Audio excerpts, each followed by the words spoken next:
And hello and welcome to Gypsy's Kiss. It's Friday Fenndango. Why are you not sending? You're okay. You're good. Sorry. And I'm good. I'm Shelley Carney.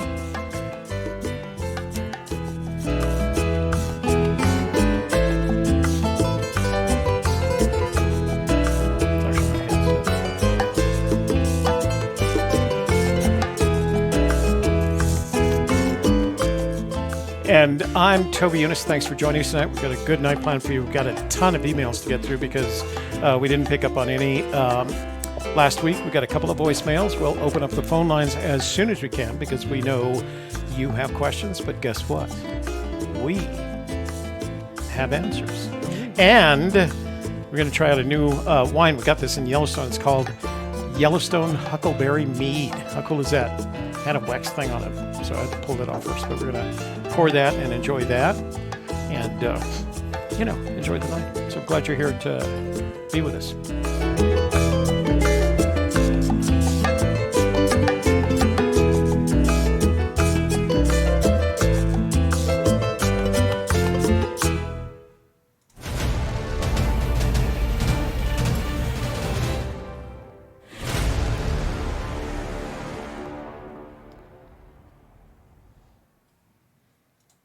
Fabulous Friday.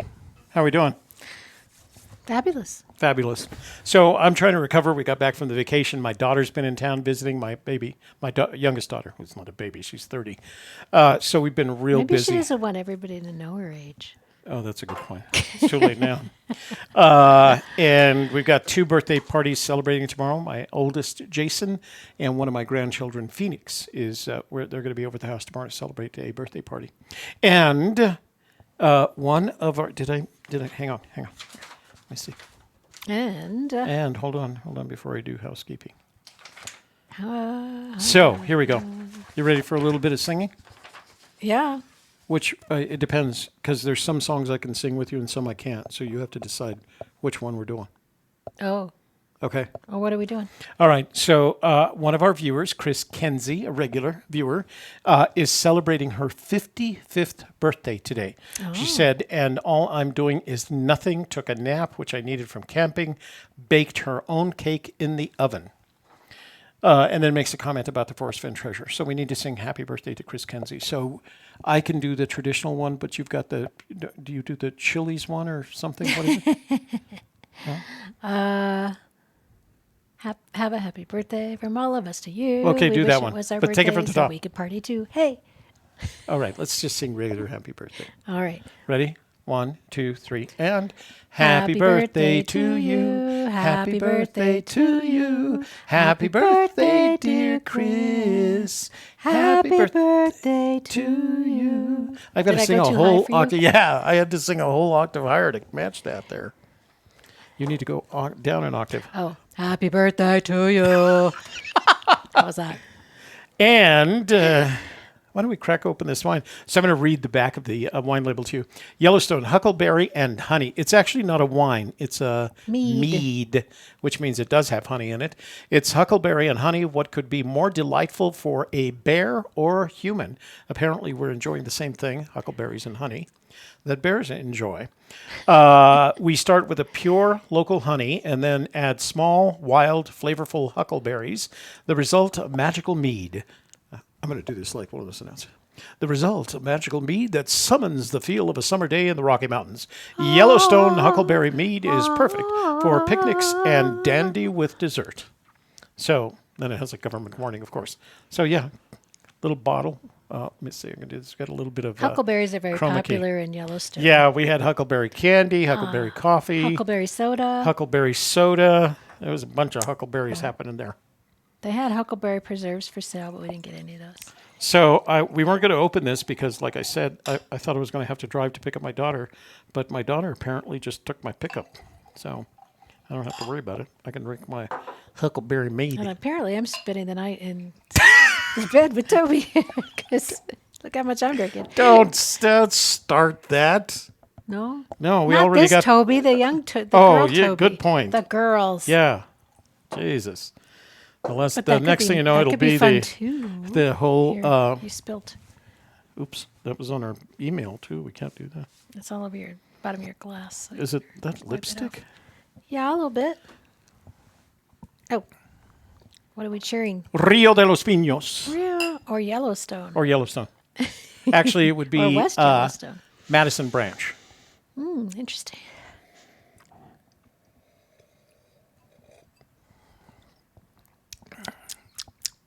That's mead. Wow, that is definitely meat, isn't it? Mm-hmm. But it's got a little bit tingle back here. That's actually good. Very different. Very different. Fruity. John Loro shares ka-ching with us. Thank you, John. That was very kind of you to donate. Pays for Yeah. part of our bottle here. We'll get some. So, okay, I think if you ever find yourself, we got this in the Yellowstone General Store, right? Right, at Fishing Bridge. Yeah. You guys saw the picture on Wednesday.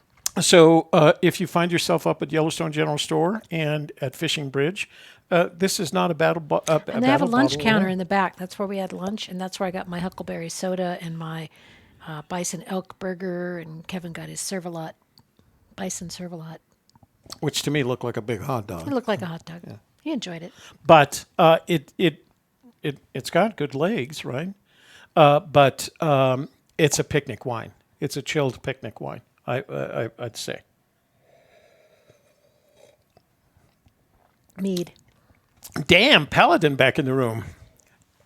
We saw Jimmy Fast is in the room. Paladin. Heck. Old home week. Next thing you know, They Tenarth were will be hoping back. to hear your piratey voice, I think, because yesterday was Talk Like a Pirate Day. It was Talk Like a Pirate Day and I missed it. Damn. That was cracks me up. Housekeeping, you want towels? Well, of course you want towels. Towels are important to living.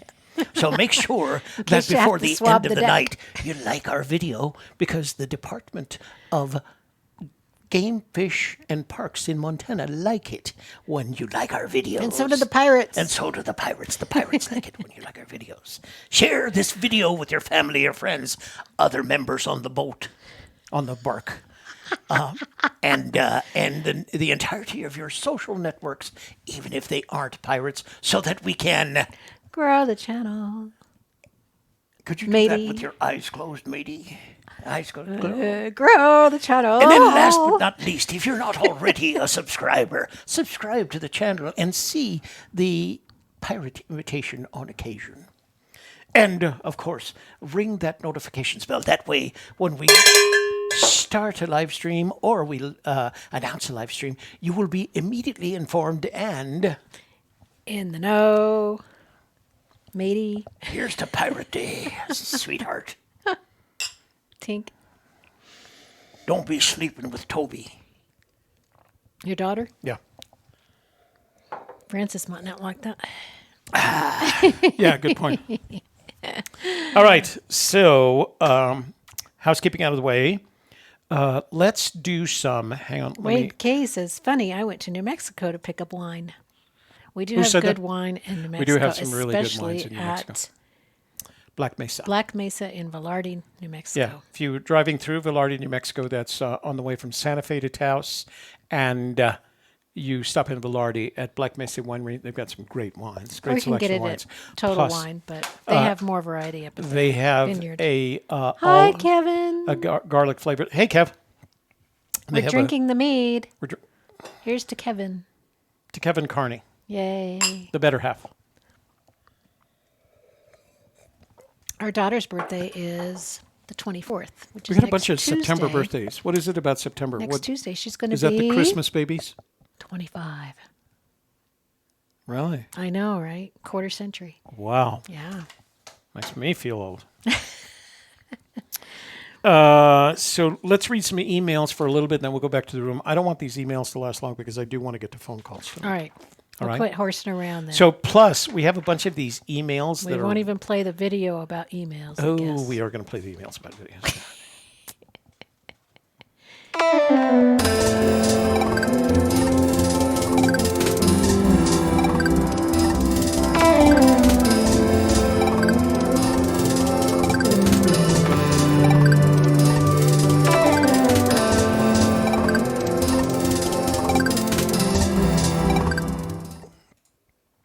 So we have a lot of emails with people sharing their solutions with us, but eventually they get to the question. So this is an email called or the subject line is Warm Waters. It's from John Grote. He does a lot of other things, and he gets down to the questions down here. So I'm just going to answer the questions. He says, do you think the word waters, plural, is intentional by Fenn, or did he use, because he above, damn it, how could I do this without reading it? So he refers to the chapter entitled Fly Water in Fenn's The Thrill of the Chase. And he says, do you think the word waters, plural, is intentional by Fenn, or did he use the plural form waters so that halt could be singular and rhyme with walk? Yes, when he uses our wonderful Texas drawl, because I've always made that comment, in order to make halt and walk rhyme in the poem, he had to do it in his Texas accent, halt and walk. If waters is intentionally plural, then perhaps Forrest is letting us know that warm waters halt in Yellowstone National Park boundaries, etc., etc. Then the problem becomes in which direction of the canyon down. I'm afraid I do not have the imagination that may be required to solve the poem, and I have never felt confident about the solve that I have created. So I do believe, so if you read Fly Waters, Fenn uses the plural of the word waters 4 or 5 times in one paragraph as he refers to various fishing waters. So, but that's not unusual. Most fishermen refer to various waters: the waters of the Rio Grande, trout waters, brown trout waters, the waters of the Rio Pino when they're talking about fishing them. So that's not unusual. Did you say Rio de los Pinos? I did say Rio de los Pinos.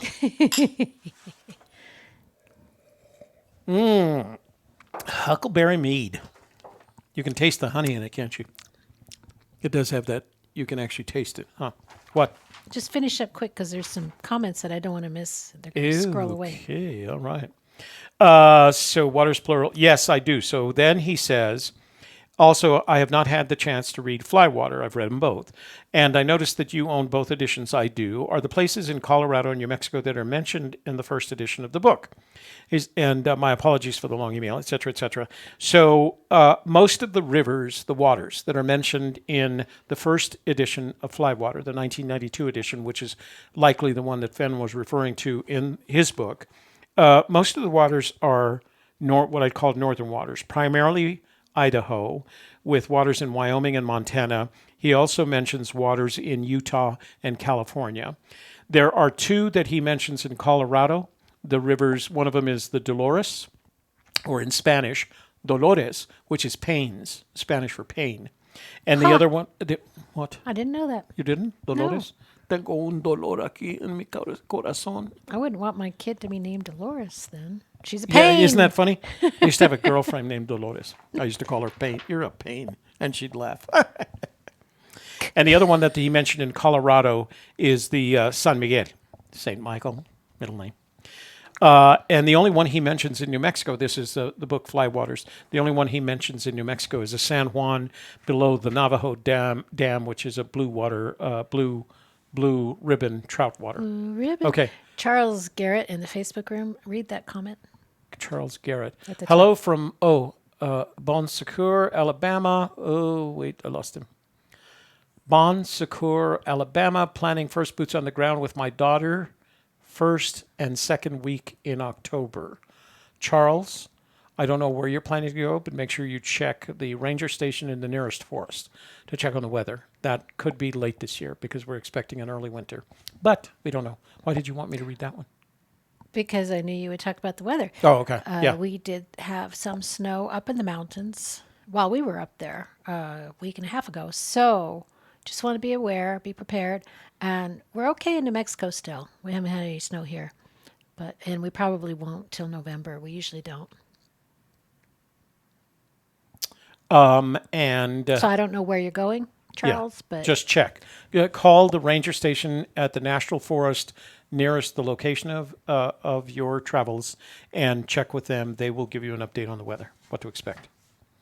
Okay, this is from Brent. Why don't you read? He's another one that. Well, I wanted to mention also that Toby didn't tell you, but if you're in the chat room and you want to leave a comment for us that you want us to see, make sure you write the @ a Gypsy's Kiss.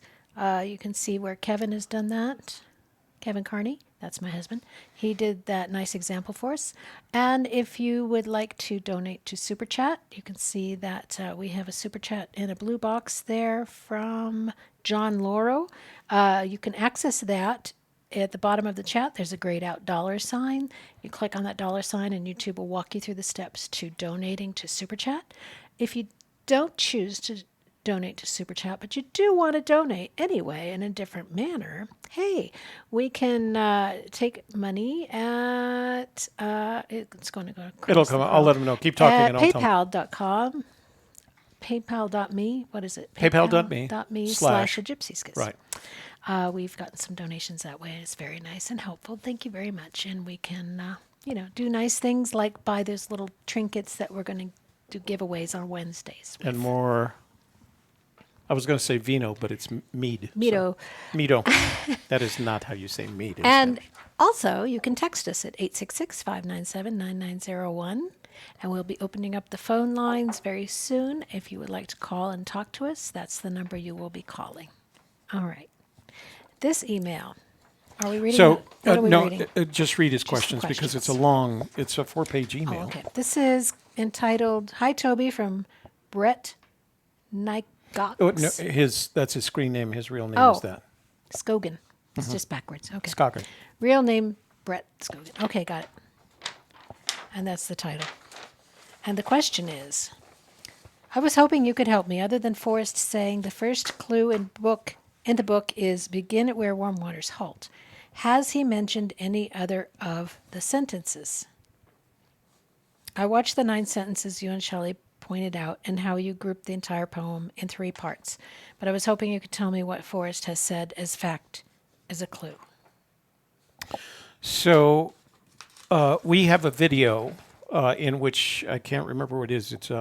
It's one of the videos that we did where Shelley explains what Forrest had said about the poem. It's a very short one.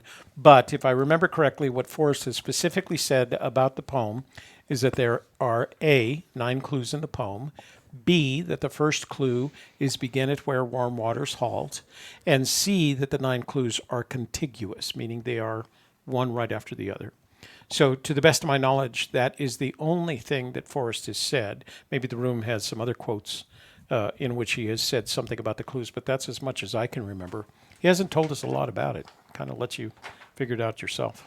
3D Bronze is giving us an example of how to do Super Chat. Thank you, 3D Bronze. By the way, 3D Bronze is responsible for that beautiful pendant that looks like the latch on Forrest Fenn's treasure chest, and you can find his work at 3dbronze.com. I like doing those little promos. Yeah, little promos. Huh? This one's from one of our regulars, William Hada. He says, welcome back. Hi, Toby and Shelley. Welcome back from vacation. I'm glad to hear you are still actively searching for Fenn's treasure. I want to be clear. This was an eye-opening moment for me. I haven't been searching for Fenn's treasure. I've been searching for the next clue in Fenn's poem. Nobody cares. I know. Nobody cares. I am surprised that your interest has shifted to Montana for a couple of reasons. The first is, how would Fenn be able to leave home, bury the treasure, and be back during the course of one day? The other is that the area around the Toltec Gorge fits so well, it will be interesting to hear a solve that fits better. Also, recently, a couple of times when discussing other solves, you interpreted look quickly down as look directly down. I don't think that is correct. Quickly has an urgency of time in its meaning and directly does not. Searchers are still ignoring that correct timing is involved somehow in Fenn's use of the word quickly. So let me address that one first. I do believe the word quickly has the value and the value of time sensitivity. And the reason I do is because I still believe that the blaze is a solar-related event, and that if you let that moment pass, if you don't look down quickly, you won't see the treasure because the solar event would have passed. Okay, so I agree with you when it comes to quickly. The first is, how would Fenn be able to leave home, bury the treasure? I don't recall Fenn ever saying he left, quote, home, unquote. He left, did some placing of the treasure, came back, all in one afternoon. And I think that could be, if I don't recall him using the word home in any of those descriptions. He left someplace, and that someplace, say, could have been a hotel in West Yellowstone, or his friend's house in Cody, et cetera, or someplace in, Florissant, Colorado. So I don't think that hiding the treasure, if the treasure is hidden in Montana, I don't think it was a long drive up to Montana specifically to hide the treasure. My sense is, and again, this is confirmation bias, if it had been me, what I would have done is I would use the opportunity, my annual drive up to West Yellowstone or Cody or whatever it is, and I would have parked myself either in a hotel or a friend's house, and then I would have one of those days taken off and hidden the treasure. So I don't think of it as I'm specifically going north to hide the treasure. I think the same would have been true had he done it in Colorado or Wyoming, and to some extent the difference with all of that in New Mexico is that he does leave home, but I don't know necessarily that he's ever left home without it. So that's the first thing. And then the second one was, the other is that the area around Toltec Gorge fits so well. It will be interesting to hear a solve that fits better. And it will be, but it's not developed. If you noticed on the video that I made on Tuesday, I still give a 75% probability to the Toltec Gorge, or the area around the Toltec Gorge, and only 25% to the area that I'm considering in Montana. And that is, it is the location in Montana is completely undeveloped research-wise. So those numbers, over time, what I expect is that those numbers will shift weight, right? So one day you may see that it's 75%, that in my opinion, it's 75% probability in Montana and 25% in the Toltec Gorge, et cetera, et cetera. But I don't have enough research to substantiate that at this point. That's why it's 75% in New Mexico and 25% in Montana. But one day it may change. What do you got going? He says you said 75% chance it's in Montana, but he said 25% Montana. Yeah. I didn't say it was 75% in Montana. I said it was 25% chance in Montana based on what little research. You got to remember, we didn't go up there to search for either the Fenn treasure or to do research for that area. It was purely accidental that this was caused. And honestly, it happened to be on the day that we were leaving that area. So I didn't get to do much except, minor research, talk to a couple of people, and take some pictures. So that's why it's only 25%. But again, what was there intrigued me enough to at least give it some form of credibility. And it doesn't mean we're giving up entirely on the Toltec Gorge. It simply means we're looking at different things in different areas, and for what stimulated me to actually take action was so intriguing that I couldn't help but follow up on it. So that's where I'm at, and I won't honestly.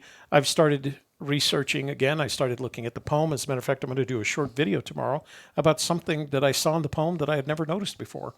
And maybe people have, I just hadn't. So I'm going to make a short video tomorrow, not a live stream, just a short video saying, I was doing my research on the poem all over again, and I noticed this. So you guys can do with it what you want, but I'll do that tomorrow. Okay, was that those are the questions that came from Brent? Well, he said thank you in the comment, and then he said something about the airport question, but I didn't say a question regarding the airport, just information about flying. Yeah. I didn't say a question. So he's got, Brett wrote us literally 4 pages worth of information. So, but I don't. But I do see we got a super chat. Hit it from Brett. Oh, here's the question: was the small unmanned airfields with courtesy cars ruled out that I talked about in the email? Thank you, Toby and Shelley. This is entertaining. Thank you. Brent, we didn't. So this is going to be. We don't know, right? We've ruled it out. because it's not part of our theory. It was for Lander when we went to Lander. That was part of our theory. So it was still possible that if he hid the treasure before 2004, that he'd be using those small airfields and those cars. But he stopped flying. He sold his aircraft in 2003. The transaction was completed in 2004, and he let his medical lapse. So he didn't fly after that as a pilot, as a PIC pilot in command. So he would have had to go someplace else. And there are stories in, I don't know whether it's Too Far to Walk or Once Upon a While, where Shiloh is flying. Shiloh has a pilot's license, and I think it's a multi-engine pilot's license, where he relies on Shiloh to fly him. But the problem with hiding a treasure when somebody else is flying you to your location is you have the two people can keep a secret if one of them is dead. So the problem with the small fields theory is he would have had to have hidden the treasure prior to 2004 when he sold his plane and stopped flying. Toby, this is from When I Find It from Marty Davis. And he says, Toby, I just watched your video on what you plan to do when you find it.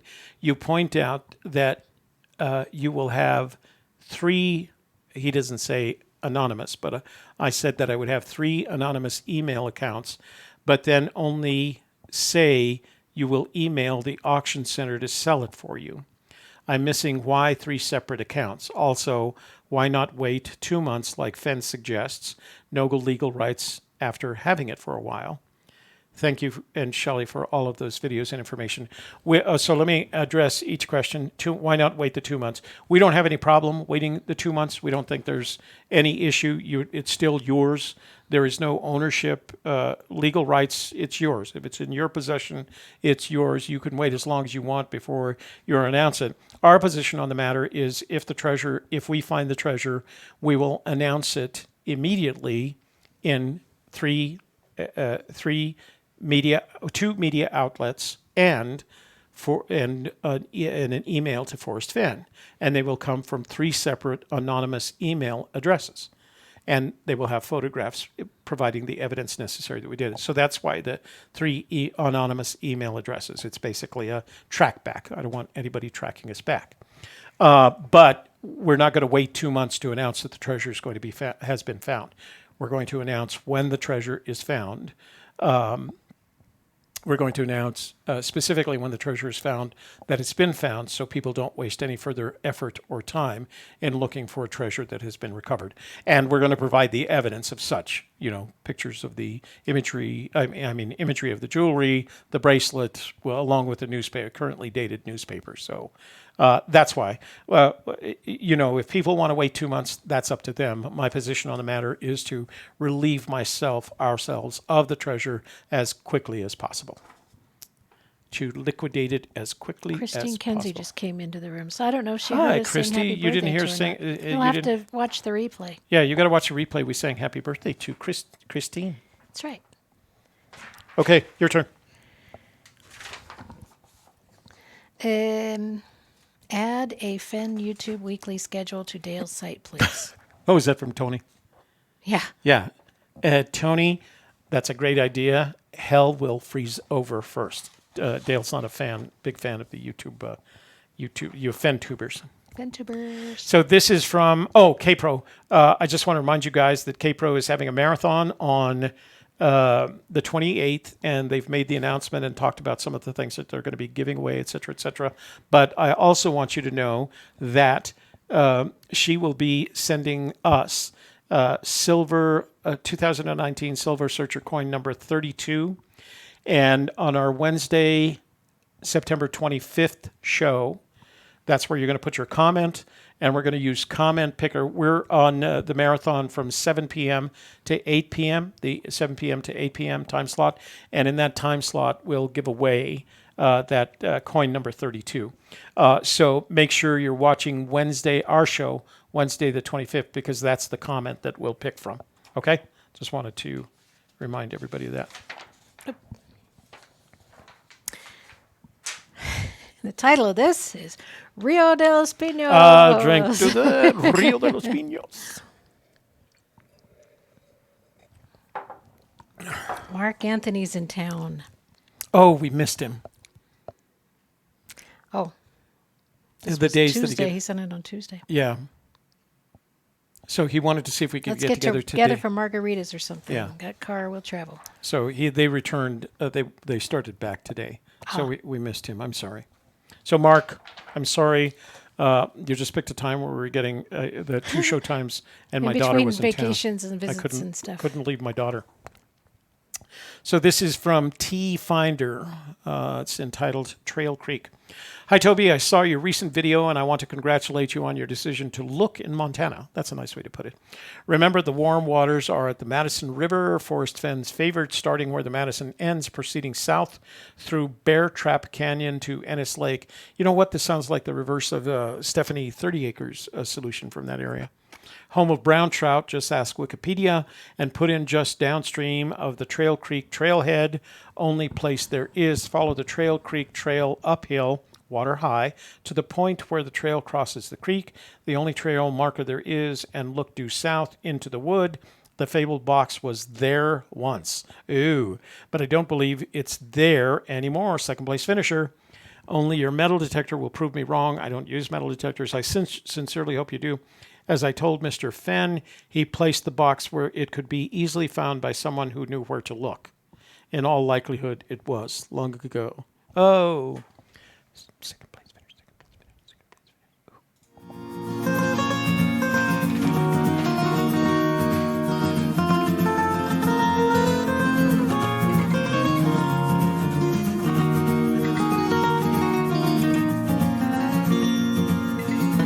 Ooh.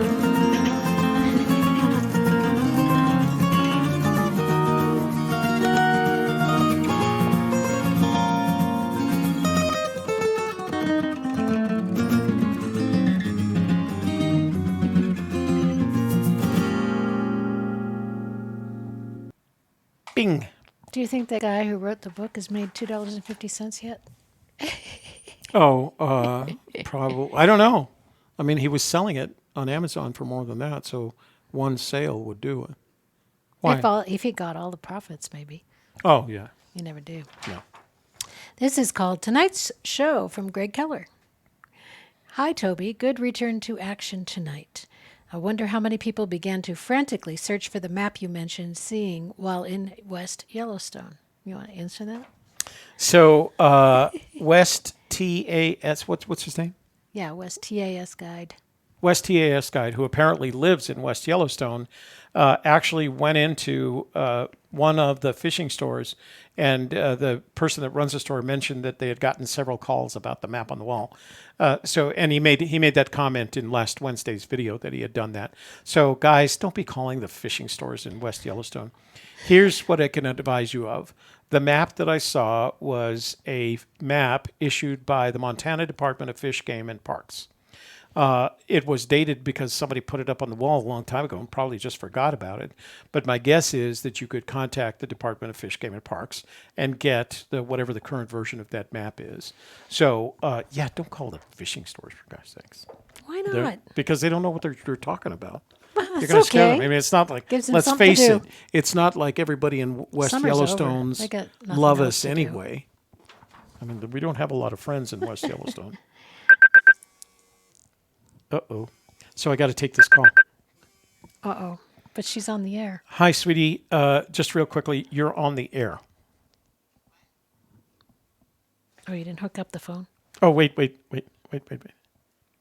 Hi, sweetie. Hello.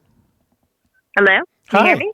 I can, but I do want to tell you, you're on the air. I took your call because I know you're coming home soon. Ah. So say hi to all our viewers. Hello, viewers. This is my daughter, Toby. So what's the word? I was just checking in. I missed 2 calls from you, so I figured I should make sure you're doing okay. No. I was making sure you were doing okay. I know you're up there. You're down there in Albuquerque. So, I was just checking on you, make sure everything was okay. Okay. All right? Yep, we're doing well. Yeah. Slinging art. Slinging art. Are you selling it all up? Yeah. Yeah, trying. Yeah. All right. Well, just give me a text message when you're on your way home. Okay. Love you. Love you. Bye. Bye. So my daughter, Toby Renee, who's visiting in town, is Sean and Jason have a art show going on at the National Hispanic Cultural Center down in the South Valley of Albuquerque, and she wanted to go help out Sean work in her booth because they paint themselves up in muerto imagery, and they have a really good time. They're sisters, so they love each other. But that was her. I had called her to check. She took my truck and drove down there, and I thought I'd check on her, make sure she was okay. This is from Jim Perez, Peroz, and it's entitled Montana. We exchanged a couple of messages, so I'm going to read those to you first.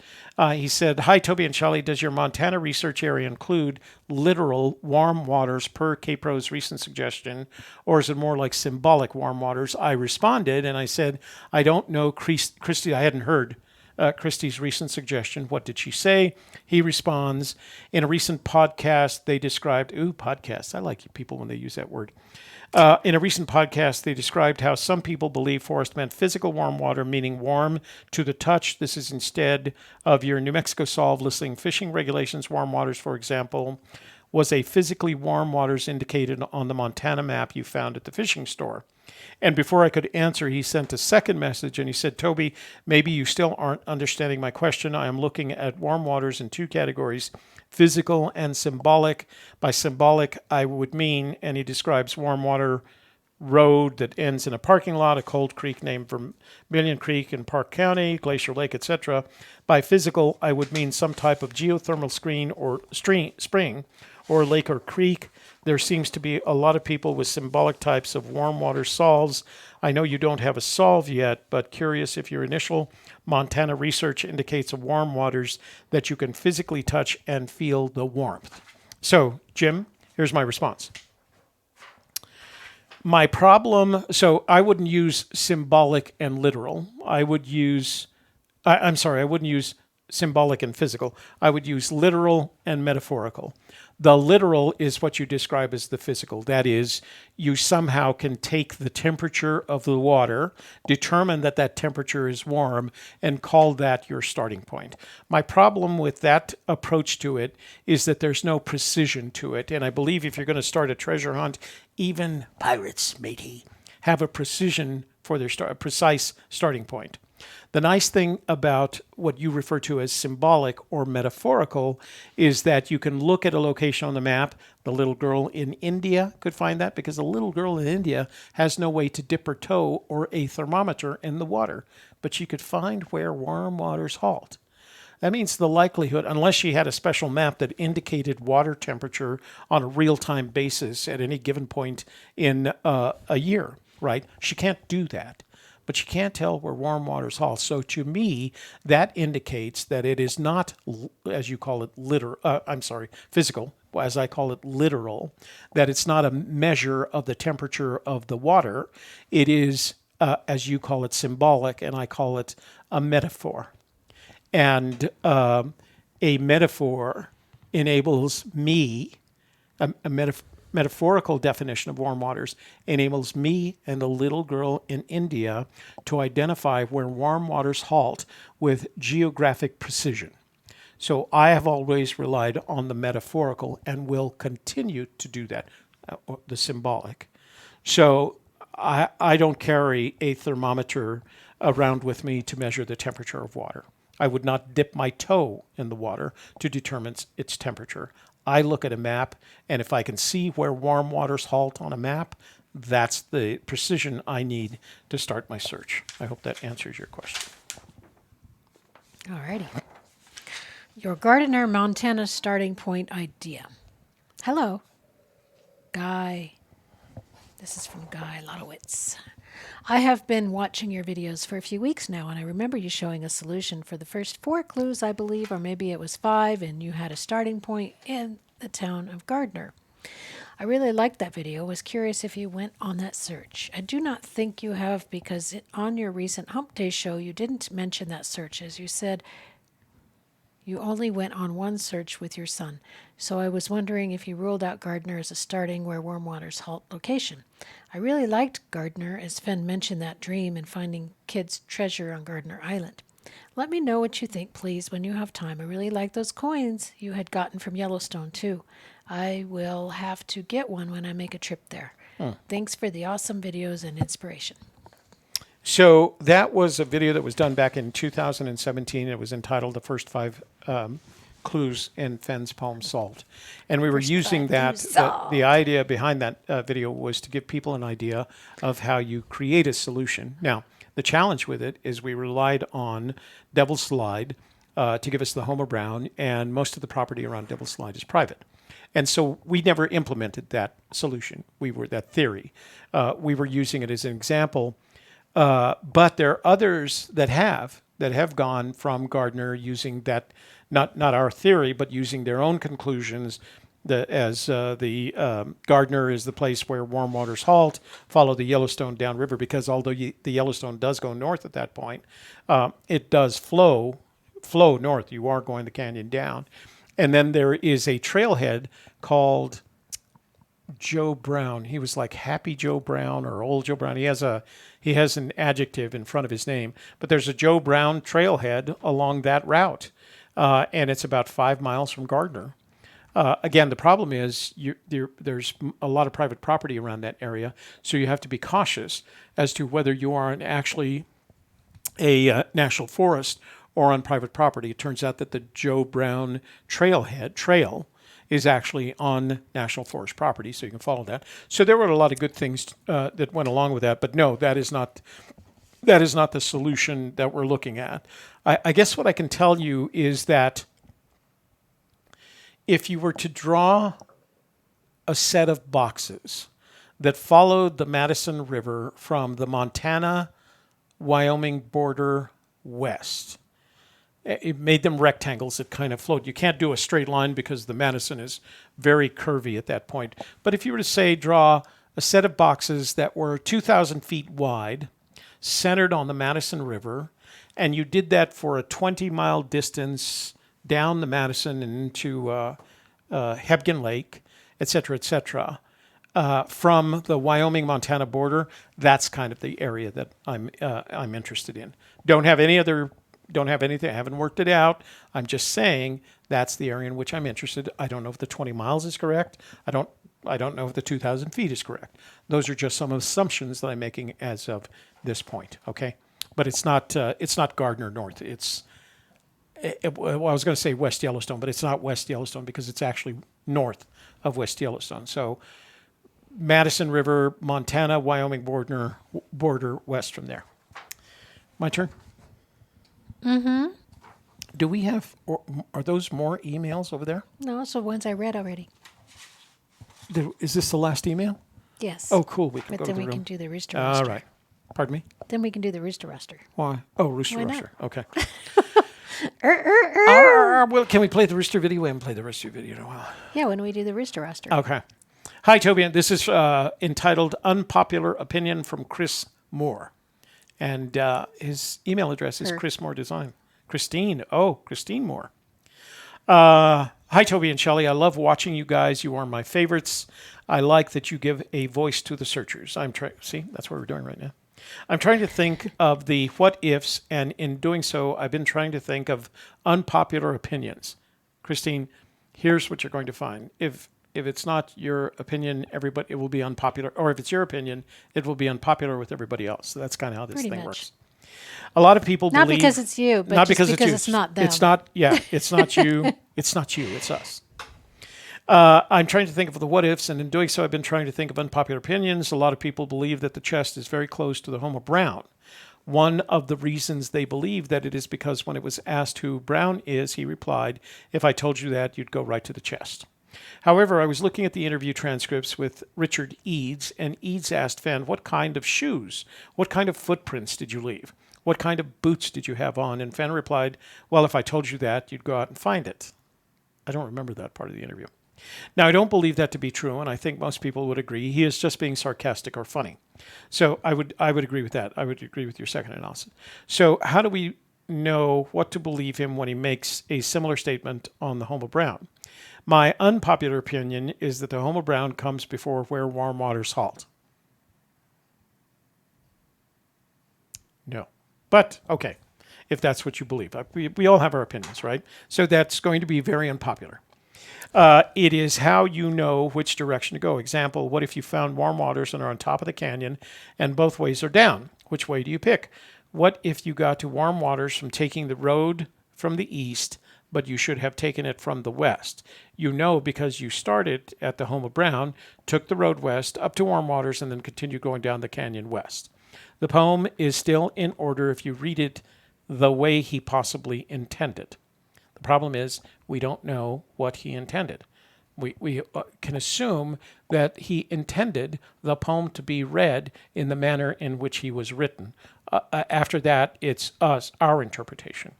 If you put in below the home of Brown, it will take you to where you began and you'll be going in the right direction. What do you think? Do you have any unpopular opinions that you've been pondering? Well, let me answer that question first. Every opinion that I have been pondering and express is unpopular. That's just the nature of this beast. Oh, I don't know about that. People seem to really like the Rio de los Pinos. Rio de los Pinos. Why are we giving up on it, Issy? That's not my pirate accent. That's my Bato accent. Uncle Carlos. Uncle Carlos. My Uncle Carlos. What did he say when he would drive down the road and shout out the window? I used to have a 53 Chevy that I painted. It had a 324 Olds in it, a B&M Hydro. It was one of the hottest cars in town. And it was painted competition, candy competition orange. And I'd go to pick him up someplace, and we'd be driving down the Santa Fe Plaza where all the kids that I went to school with and all the girls from Loretto would be hanging out. And he would... The high school. Yeah, the high schools. And he would stick his head out the window, bang his hand on the car door, and he'd go... I can't do it. I can't do his whistle. The whistle? He had this whistle, and he'd go... Que chilona! like that. And everybody knew my car. Like everybody in town knew I was the 53 Chevy painted competition candy orange. Ay, que chilona. Uncle Carlos, the Yeah, black Uncle sheep Carlos. of the family. Now, I have to point out, Uncle Carlos was the same guy that gave me the motorcycle, the BSA 500. Loaned you. That loaned me. That took me to New Orleans when I was 15. So I had a. So you owed him. Yeah. He was my uncle. My favorite uncle was Uncle Mundi because he shared so much with him. But Uncle Carlos was a close second because he gave me my first beer. It was a Hellraiser. Yeah. He gave me my first beer. I think I was 12 at the time. So that was Uncle Carlos. So, Chris, Was that at a primo I don't. party? Primo party? How did you know about the primo party? Tell me about everything. Jeez. Uncle Carlos. Chris. So I believe he intended us to read the poem in the manner in which he wrote it. And you have to read, begin at where warm waters halt, and then take it in the canyon down, etc., and eventually you'll get to put in below the home of Brown. I don't see anything that Fenn has ever said in any way that would convince me that the home of Brown comes before where warm waters halt. Yeah. And I think you want to watch the Moby Dickens video again where he talks about the clues being contiguous. One yeah. after the other. Watch, he does say that in the home. There is a statement in one of the mysterious writings, and you could probably find it in terryscant.com, about that he followed the clues when he hid the treasure. Right. In order. Right. So check that out. So See yeah, if that helps you. Get a little bit closer. So, do you want to say hi, folks in the room? Oh, are we going to do the Rooster Rooster first? Oh, yeah. Let's do that. Let's do the Why rooster. Rooster.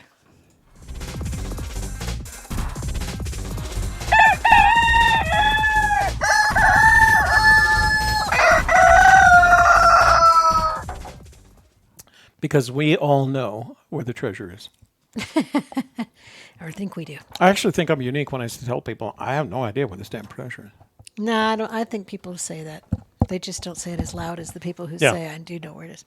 So for September, the Rooster roster is Alan Kay, Bruce from St. Augustine, also known as Dick Dastardly, Jeremy Britton, LR from Texas, Quanah Parker, DB Cooper, Bob, CMC, Kiwis Road, Jack. I think Alan Kay has already been out and back. I think he has. Yeah. So It is the 20th, so people Right. may have already we're gone getting out. close. Let's see. Okay, so you want to start with the room. You start from the top, and what I'm going to do is I'm going to start from the bottom and go up and see if there's any We'll questions meet in the middle. that are highlighted with a Gypsy's Kiss, okay? So I'm going to do that first. You say the highs. You say the highs, I'll I'll say the lows. I'll get to England before. Yeah, Christine, you missed us singing Maybe Scotland. I your. got to Brit Chaser, so I said. Why are we England. talking about Area 51? I don't know. I don't Is know, it the it's day we're creepy. supposed to go meet the aliens? Yeah. So we want to say hello to our friends in the chat room, beginning with Brit Chaser, Toby Fan 3000, John Warner, Jay Kendall, Kuy Kendall. Oh, we I'm didn't sure you get say that. earlier. We missed. I do want to say hi to Jimmy Fast, who was in the room first, right? Yeah, I just Oh, I you could did? only go to 723. Okay. So. All right. Full Press, Marty Bird, Montana Pirate. I heard rumor digging gypsies picking it up next week. Interesting. William K Pro, Davio 22. Let me answer a question from Davio22. Gypsy's Kiss, Tobster, what is the difference? Put your toe in or read it on a map. That is still physical. Metaphysical is warm water stops cool water. I didn't say, Davio, I want to be very careful. I didn't say metaphysical. I said metaphorical, a metaphor for warm waters. And you are more likely to find a metaphor for warm waters than you are the physical, so there is a difference if you can put a toe in the water. And cool waters begin where warm waters halt is an assumption, Right. not something Fenn told us. All right, we have D. Schnabel, Lander or Cody. Which is it? I don't know. Depends on the question. Let's see. Tony Russi, Boots on the Ground Geo Ventures. Wade K. Hooley's here. Said she had too much fun last night, so she's in bed getting ready for sleep. Ooh. Mitchy Party. Mitch, 74. Denise Baker. Texas James. Mark Connor. Tommy Collins. William Sparks. Michael Wimmer. 23 Monarca. Tony Russi. Texas AD. We're going to have to move the desk up again. This distance is right between my two focal lengths. You're And it's the one making that me wanted to crazy. move I'm it. sorry. We're going to have to. Brian to Eagle, lean over to Christine see stuff. Kenzie, happy birthday. Marty Bird, Brian Eagle again. We have Alan K. Brett Nygox. Ask Alan K if he's already been out to search, because he was looking in Yellowstone. I see. Is this guy a PhD? 3D Bronze, which guy? 3D Bronze asks, it didn't highlight a Gypsy's Kiss. Why did it? GYPSY apostrophe. The Sassy, Is this guy a PhD? 1962. 3D Bronze, which guy are we talking about? I didn't. Sakar, Scar in the room. No to north, huh? Steve Klein, Yes, to north. Jack, Steve Klein's in the room. What up, Steve Klein? do you know who it is? Do you know who it is? You know what's cute is some of the other FenTubers, he walks into their rooms Yeah. and they're still going like I was doing, like, they haven't done the, you were the one that figured out that Juno. No, well, he helped, I think. Did he? Okay. Somebody helped. Maybe it wasn't him. Maybe it was Jeff Van Schultz. It was somebody that kind of figured it out and pointed the way. William is back. Journeyman. The last bird looks like Phyllis Diller. Yeah. It's pretty funny, pretty funny bird, I thought. We Wade did that. K. Toby was what we call a spook. He worked taking classified photos for the government. Very intelligent man. Who said that? Wade K. Oh. Paladin. Word. Where did I hear that song? I think we were at the the museum in Cody, and that song came on. Yeah. I was like, "Hey, Paladin, where do you roam? I thought that was Paladin, far. funny. AJ Pitboss Rainville. says, a Gypsy's Kiss, have you seen the Jack Drake / Fenn bronze chests? I have not. Cast. I'm sorry, chest. I AJ haven't. Rainville, Renegade Merc 6, Vicky McMillan. I was watching AJ Rainville's show, was it Monday, where he does those riddles? Okay. I am terrible at riddles. No wonder I can't find this damn treasure. Jesus. You know, the more you practice them, like if you get a book of riddles and you read them all and you begin to think in that way, it helps. You know what I thought was fun when we were coming back and you took out that, or Kevin gave you the crossword puzzle and we were driving and doing it together. It was kind of fun, but it made the drive time go faster. I thought that was cool.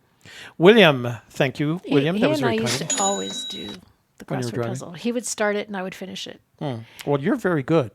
You were very good at that crossword puzzle. Well, yeah, we Better like than I either said, one- we used either to do 'em Kevin a and lot. I. We used to do them a lot. When we used to work together, this was 30 years ago. We would do them at work. Somebody would always bring in the newspaper and make a copy of the puzzle, and then leave them there for everybody who normally wanted to do the puzzle out of the paper while we were all at work. You know, and then we would just like in between flights and stuff, we neat. would fill out the crossword puzzle. Well, and- like I said, you're really good at it. I was impressed.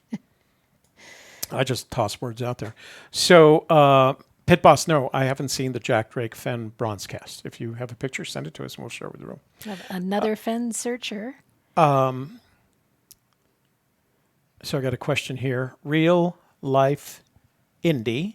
A Gypsy's Kiss, do you guys have a video explaining how you both got into the forest hunt? Probably. It's probably out there somewhere, but the Not one specific video. About short it. version is I was retired. I read the Hemispheres article on the Treasure, Margie Goldsmith's Hemispheres article when I was traveling.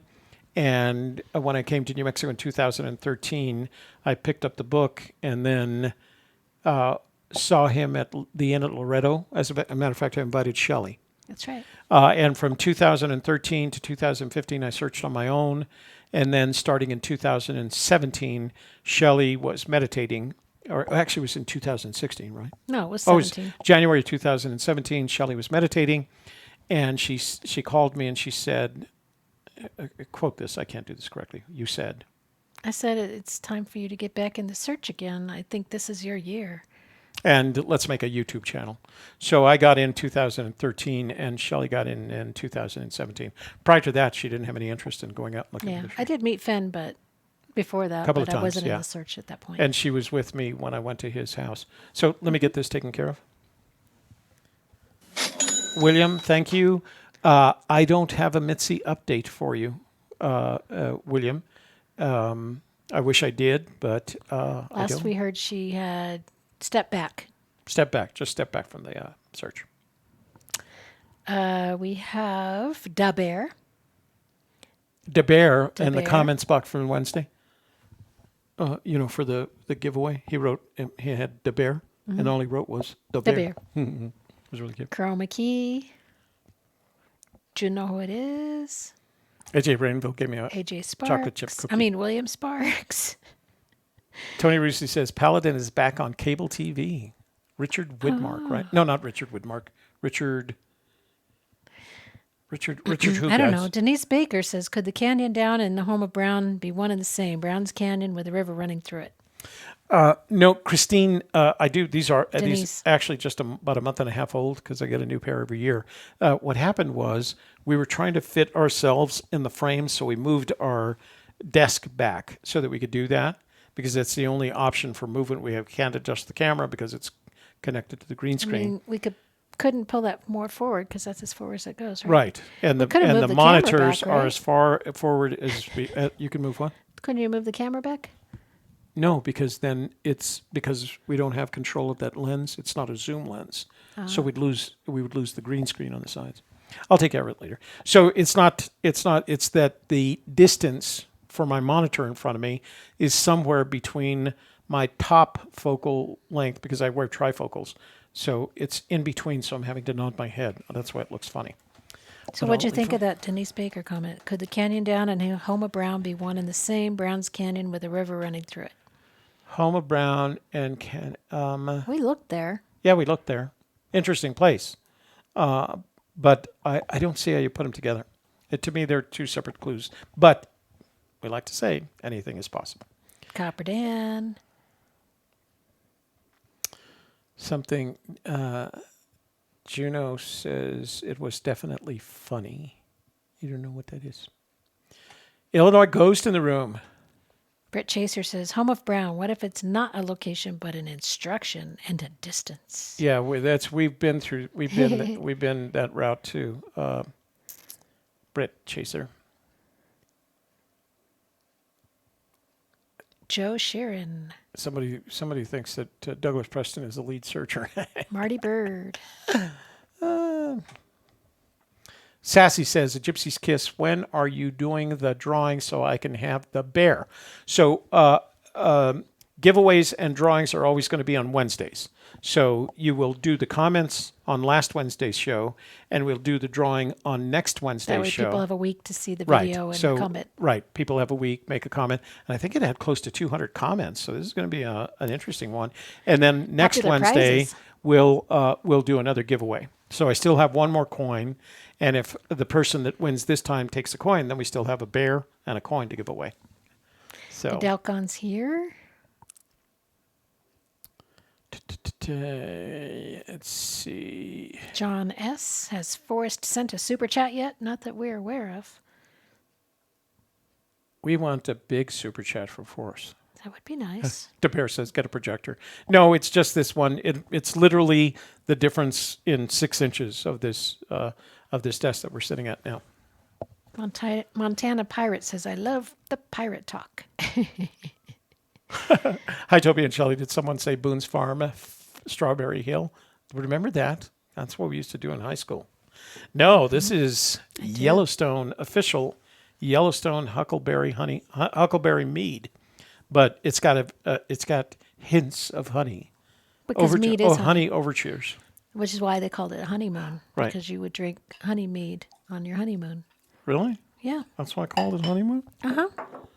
You'd think after having 3 of those babies, I would have known that. It lasted for the length of a moon, right? For like the cycle of the moon was your honeymoon period. And during that time, you would drink the honey mead. And that's why they called it honeymoon. You are just literally a wealth of. You've never. Trivia it never master. ceases to amaze me how much you. Fenn Fanatic in trivia, Phoenix. Heavy loads and water high sounds like a washing machine cycle. Heavy loads of water's high. Actually, I do have that. On my washing machine. Did I say Illinois Ghost? You did. I said it because Okay. I like when Illinois. We like it when Illinois Ghost is in there. We give him a thumbs up. We give him a thumbs. Marty Bird says, did Preston say he thought an early version of the poem was too easy? If so, then how could he determine that? I would like to know that too, Marty Bird, and I would like to know if he remembers or wrote down the original poem because he said it did get more difficult over time. But I don't know how he knows that, unless Forrest just told it to him. Well, he Said did to him. say that, right? Yeah, he said that. Let's see. Real Life Indy says, do you have any other, Gypsy's Kiss, do you have any other treasure hunts unrelated to Forrest Fenn you're interested in? No, this keeps us busy. We got Last other year, channels. Cal Laser sent us one, and Yeah. we looked at it because it was in New Mexico. That's why he sent it to us. We looked at it and we're like, oh. Yeah, we're not your. so, yeah, we're not- I don't know. We're classic treasure hunters, right? We're Johnny Come Latelys. We're amateur treasure hunters. Yeah. And I mean, let's face it. We can't figure out the clues. Don't know we're doing this. We once drove to Utah looking for the treasure. We did not drive to Utah looking for the treasure. We went through Idaho on the way home. We though. did go through Idaho. What a beautiful state. It's true. Let's see. I mean, if you're going to go through somewhere accidentally. So go Pit through Boss Idaho. says he sent me an image of the Drake Fenn bronze casting to your email. All right, let's take a All look. right. Well, See be what we got. careful. It echoes when we go to Google. Or All right, if we Chrome. start echoing, Let us know right away. Because we don't like it either. As Kevin was trying to watch this the other night. He's like, oh, it's got echo, was it? Man in the Park. The only way he would know it is too easy is if he knows where it leads to. That's got to be a BS story he told. It's possible. You never know what Preston's going to say. okay, so this is the Mark Zozo Logan rocks. sent us an image of the Jack Drake Fenn bronze casting. So I'm going to do a... Nestle Farm says, clearly no one is any good at finding it so far. Lol, my 10-year-old thinks he has it figured out, so hey. screenshot. So I'm not sure why. So that is the Jack Drake Fenn bronze casting. Of an owl sitting on a tree branch. Yeah. So On a pedestal. so Mark, I guess you're going to have to tell us why this is important. Why you sent If it to you've us. been wise Yeah. and in the wood, or on the wood. On the wood. So, all right, back to real life here. Okay, we got Stephen Marilot. Hey. Stephen Marilad in I the Love room. Lucy's here. Multipass. Jack, multipass. What is that? The fifth element? Multipass. I don't know what you're talking about. They start running multipass. It was, what's that model that became an actress? Gosh, I can't. What's her name, guys? Tell me. That's different. Oh, the owl. So DeBear says the owl is sitting on the blaze marking of a tree. Oh. Sassafras CMT. Christine says, I did get that. Christine, thank you. And some people we have in the Facebook place is Teresa Longo, Rick Kramer, and Matt Peterson. Hi, guys. Hey. And then we had some other names, but Oh. I don't know who they were. So Pit Boss says, look at the base of the tree. There is a man. Okay. There's a Let's man go back. at the base of the tree. Let's go Under back. the Oh, owl. rats. I already closed everything. Hang on. Can't you see? Hang on. Got something. Sassy. If you don't find it in New Mexico, consider joining us in Colorado next year. The altitude is around 9,000 feet at the highest. Oof. Okay. So there is apparently Fifth the Element. interpretation is that, yeah, the fifth element. Who is the actress? She's a model. She started life as a model but became an actress. She's the one that did all the those science fiction. I don't remember any of this stuff. I'm an old man. I Leave me agree alone. with you, Marty Bird, but I don't know what it does for us. So that's apparently a man reaching up to the tree, knees, body, head, arm. Yes. Tell me Interesting. how that helps us get closer to Or treasure. it's part of the That's tree. a very well rendered owl. I'm impressed with the owl. What's it made out of? Bronze? Yeah, it's a bronze casting, but you have to cut that in. The way that you do that is a lost wax method. So you have to make that out of wax first. So that's very good. Apparently, Fenn was a little bit more talented than he gave himself credit Oh, for. Fenn did that? I think so. Is that not Fenn's? I don't know. It could be. But yeah, I mean, after seeing the bells and the jars, you're like, okay. I don't see a signature on it, so I'm just going to have to assume simply sus. Well, thank you for that, Mark. And now just Mila Jovovich. That's who I was talking about. Mila Jovovich. Sassy got it. She played, yay, Sassy. Where we get some applause for her. Okay. All right.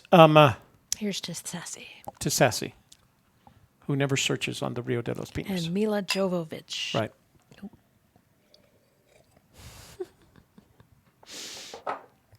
All right. Oh, it was made by Jack Drake along with Fenn in 1971, says Pit Wow. Boss. That's when he was still doing his bronze casting. It was well done. Nice. Very nicely done. Who yeah. has that? Where'd it come from? Don't know. I don't Oh. know where the picture came from. Raquel Welch. No, that wasn't Raquel Welch, Chroma Key. You know why David Dowse seems familiar to me? Because he's in our room a lot? Well, he is, but the reason it seemed familiar is that was the friend that Jason went to high school that passed away about 5 years ago. Oh, that's a probably heart. not the same guy then. No, it's not, but that's why the name sounds so familiar to me. I see. All right. What should we do next? We need to do voicemails. Voicemails. Oh, dang.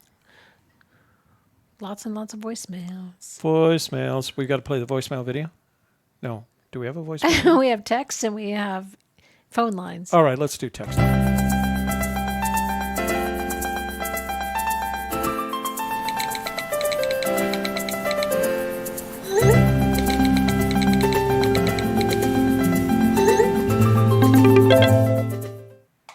Okay, let's go with the For those of you who have voicemails. slowed that down and read the texts, congratulations. You should have enjoyed those. Are they good texts? They are. Joel Lewicki. Okay, so this one is from George Wilson, who is not our other George, Not Ob Ob Ord. not Ob or George. So let's see what he has to say. Oh, he's got 2 voicemails. Let's see what he's got here. Hi, my name is George Wilson. My phone number here is 352. No, we're not going to hear your phone number. Okay. I believe I have the solve to Mr. Ooh. Fenn's treasure. You will be very, you'll be convinced if you hear me out on this. Sounds Anyway, good. I'm willing to talk to you guys about it because I can't get out there myself. I got into a T-bone. I got T-boned by a 9-year-old man in July.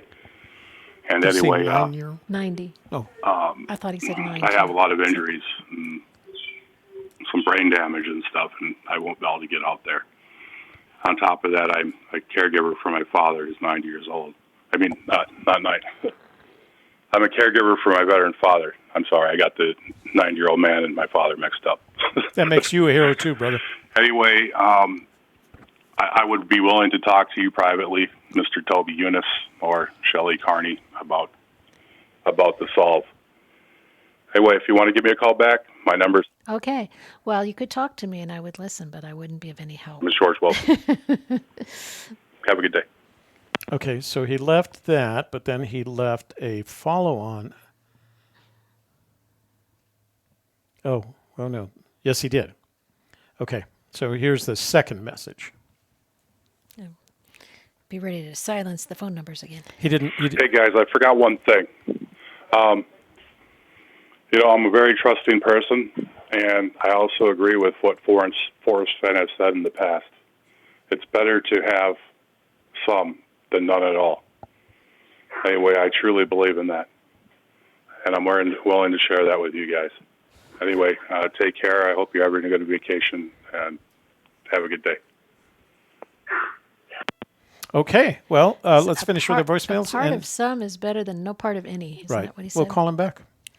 Oh, here we go. Okay, so I had, over the past 2 weeks while we were traveling, I had 4 different voicemails from our George, Ob Ord. And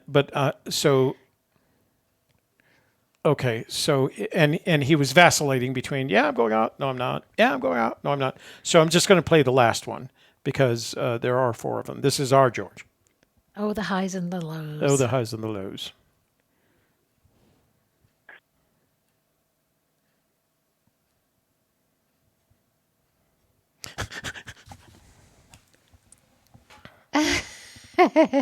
Hey, Toby. Sorry to bother you again. It's me, George. Yeah, I decided, like I said, I'm going to go out, boots on the ground again. It's going to be toward the end of September.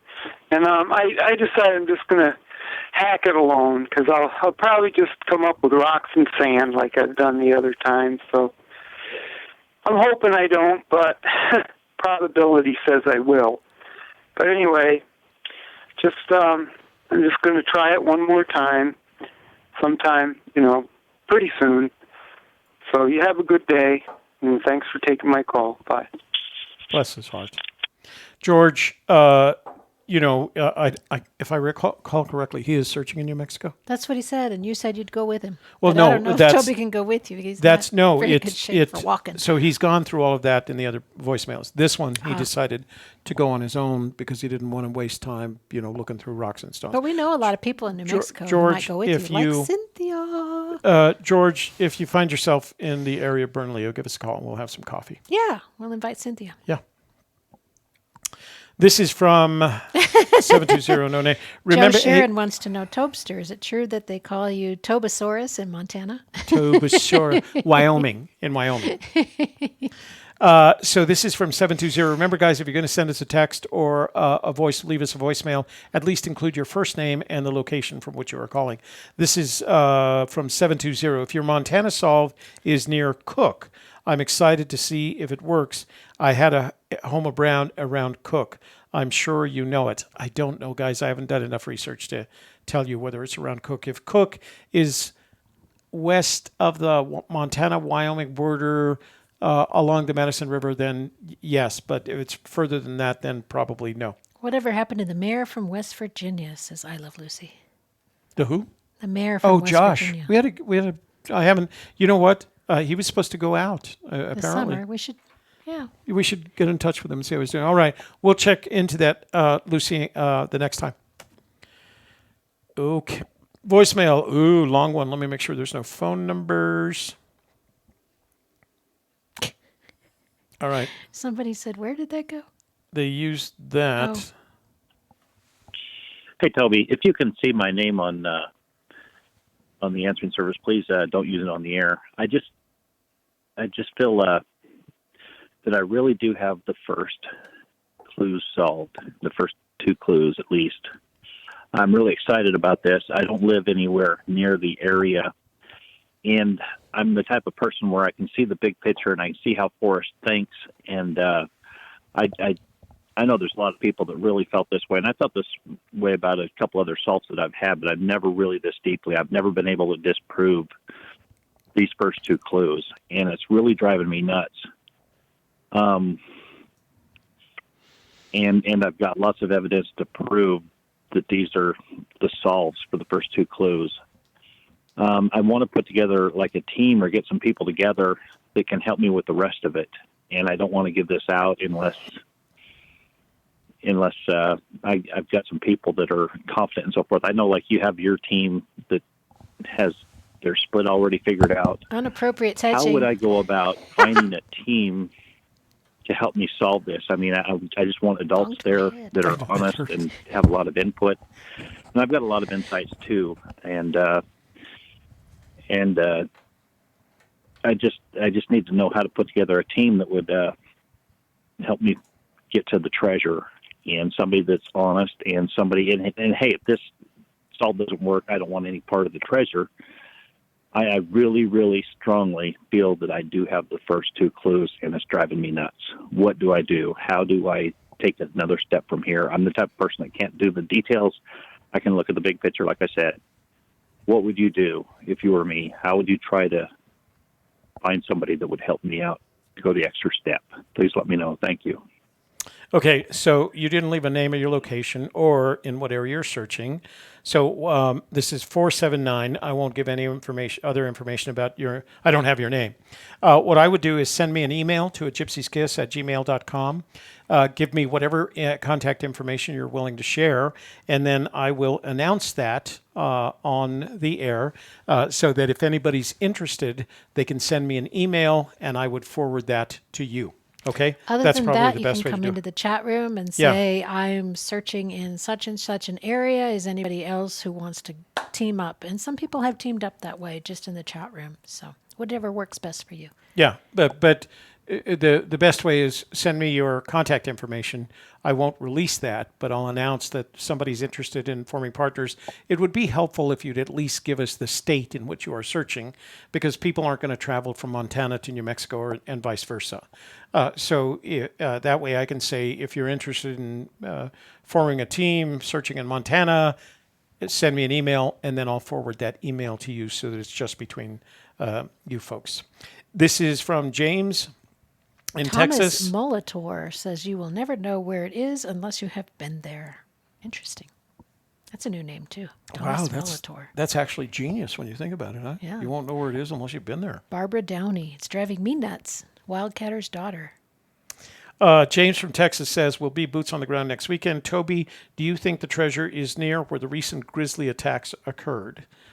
I hope Grizzly not. attacks. What I don't- grizzly attacks are those? I don't know where the grizzly attacks occurred. So, James from Texas, the answer is I don't know, because I don't know where the grizzly attacks occurred. I mean, we haven't up until this time looked at Montana, so we we didn't haven't see no bears. we haven't been, and we didn't see any. Just the little fuzzy stuffed kind. Oh yeah, this is Sherry from Pennsylvania. Wait, what's going on here? Did Sherry send something on there? This is from 601. Remember, ladies and gentlemen, if you're sending us a text message, share your name and from the state from which Wherever you are you writing. go, there you are. Austin Powers. No, that was Buckaroo Banzai. Buckaroo Banzai. Where Wherever are you? Yeah. Buckaroo Banzai says, Brian no matter where Eagle. you go, there you are. That's right. Do you think the elevation given are arbitrary, or could they have meaning? I think they 5,000 to 10,200 feet. I think he was trying to fill airtime for Good Morning America.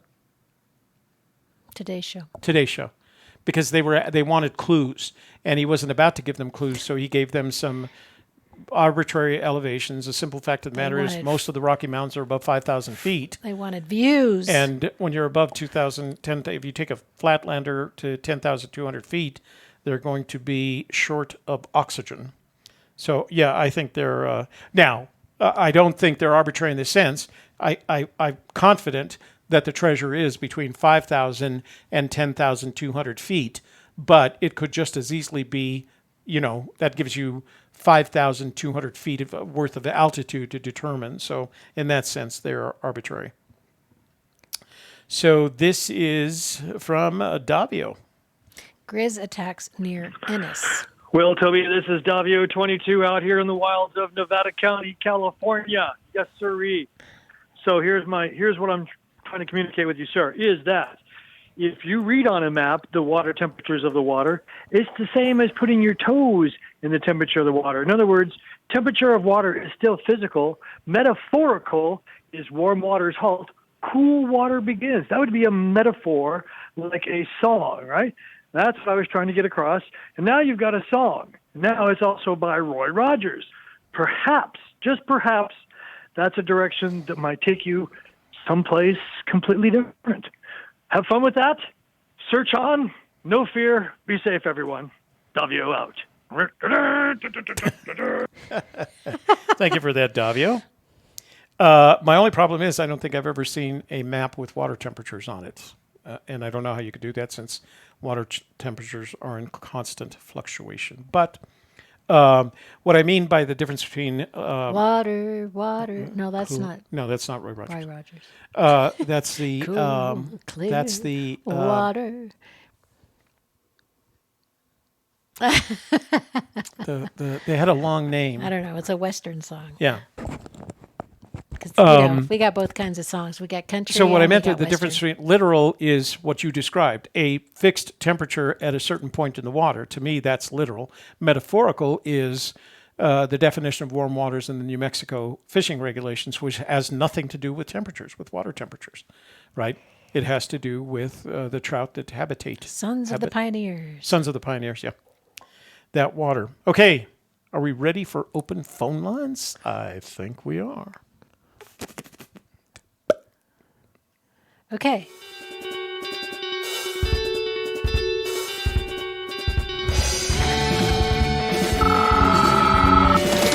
Hello. Hello.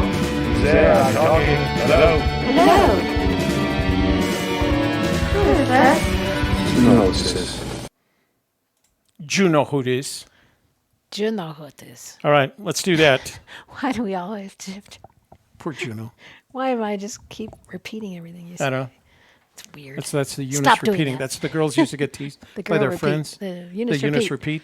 Because one of their friends would say something and one of the girls would repeat it, so it became the Eunice repeat thing. Eunice repeat. That's, why that happens? Why? Because they're inside of a Eunice bubble and it just bounces back. The Eunice girls bubble that they grew up in. Oh, you grew up in one too. Don't even say That's it's just good. the girls. Yeah. You created the bubble. I did. Okay. Hey, phone lines are open. Call us 866-597-9901. 866-599. Damn it. 866-597-9901. Call us and you can tell me why I shouldn't waste my time in Montana. While we're waiting for your call, Yeah. Toby and I are starting a new YouTube channel. Yet another YouTube channel. We're pretty excited about it. It's called Live Long and Prosper Product Reviews. We just kind of hijacked the Lady in the Oracle YouTube channel that's been sitting fallow for a year. Hopefully it's good word. It's grown in its nutrients so that the 106 subscribers who live there already will enjoy the fruits of our labors there. Check it out. We haven't got any videos yet, but we're getting ready. Hey, you've reached Toby and Shelley. What's your name? Where are you calling from? And what's your observation on the search for Forrest Fenn's treasure? Wow, I didn't hear half of that. Hi, guys. My name's Margaret. I'm calling from California. Hi, Margaret. What did you want to know? Your name, which you already told me, it's Margaret, where you're calling from, California, and what question you had on the hunt for Forrest Fenn's treasure. Did you hear that? Sorry, we've got a really bad connection. Uh-oh. Only half of it. I'm sorry. Let me try and call you again. Okay. Let me try and get a better connection. Satellite, all I can hear. Okie doke. So, Eric guys, Schmidt in the room. remember when you call us, And world famous gamer. remember when you call us to turn off the audio on your computer, otherwise it's going to compete. I do want to say thank you to our moderators, including Eric Schmidt, The Sassy, 1962, Greg Keller. And Toby John Fan Warner, 3000. Toby Fan 3000. How's that? Is that any better? So far, so good. Yay. Yeah, we're fine. We can hear you. Hi, Toby. Hi, Shelley. Hello. Hi, Margaret from California. Hi. What's up? Yes, Margaret from California. What was the rest that you wanted to hear? Just why you were calling. What are you calling about? Sup? Well, of course, the Fenn Treasure. Okay. I had a thought I wanted to share, and actually you went there first with the Where Warm Waters Halt, but it's sort of the whole thing, and it's just a thought I've had. I've been looking at this since 2010. I discovered it in a book by Lincoln and Child. Preston and Lincoln. I don't think the whole thing's within about 15 yards of everything else. The Blaze, Warm Waters Halt, everything. I think the whole thing is within about 15 yards. That's my observation, and that's about all I've got right now. All right. I have many notebooks, but we're not going to get into that. So let's say, and this is purely hypothetical because I don't know, right? Let's say we agree with Forrest Fenn that the first clue is begin at where warm waters halt. And let's say that we have concluded as searchers that the last clue is look quickly down your quest to cease. That those are the 9 clues. Yes. So are you saying that those 9 clues, the distance between begin at where warm waters halt and look quickly down your quest to cease is 15 yards? Actually, now that you put it that way and I'm thinking about it out loud, I think you could do the whole thing probably in 7 clues, but you need all 9 to make sure. Yeah. I know that's not going to sound... But I keep thinking he chose every word for a specific reason. Yeah, exactly. And I've been looking up every word in the poem and modern and archaic meanings. And now I'm going to map. But I've been doing this for 10 years. I think it's almost time for me to come boots on the ground, actually. Yeah, after 10 years, that would be a really good idea. So what state is all this work that you've done, what state do you have a search predilection for?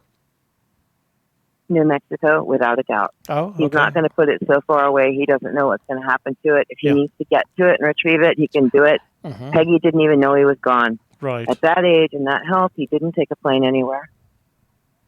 Well, Margaret from California. He did it in New Mexico, guys. So be careful with the weather, because we're getting late into the season. If you plan to make the trip out soon, just make sure that you contact the Forest Service and ask them about the weather in the area that you're searching. But when you find yourself in New Mexico... You're breaking up again. I'm sorry. No worries.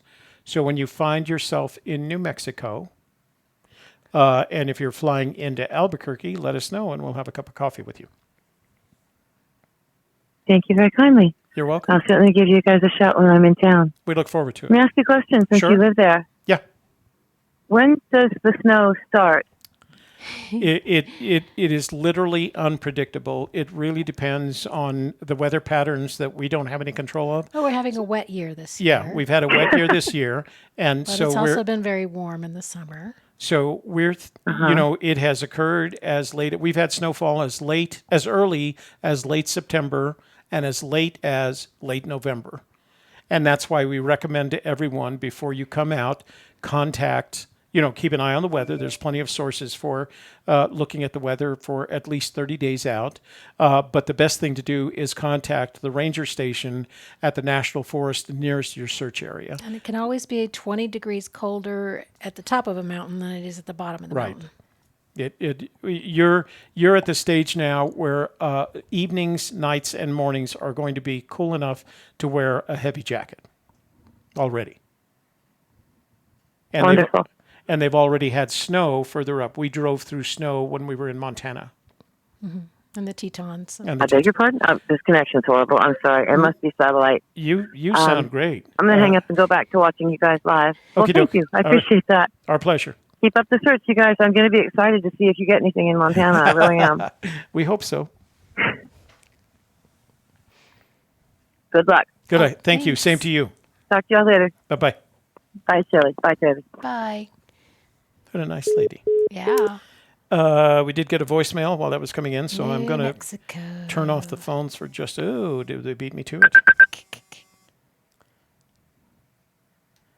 Hey, you've reached Toby and Shelley. What's your name? Uh-oh, you've got to turn your computer off. You got to turn your computer off, otherwise it's going to sound confusing. Are you ready? Hello. Hi, you've reached Toby and Shelley. What's your name? Where are you calling from? And what's your question?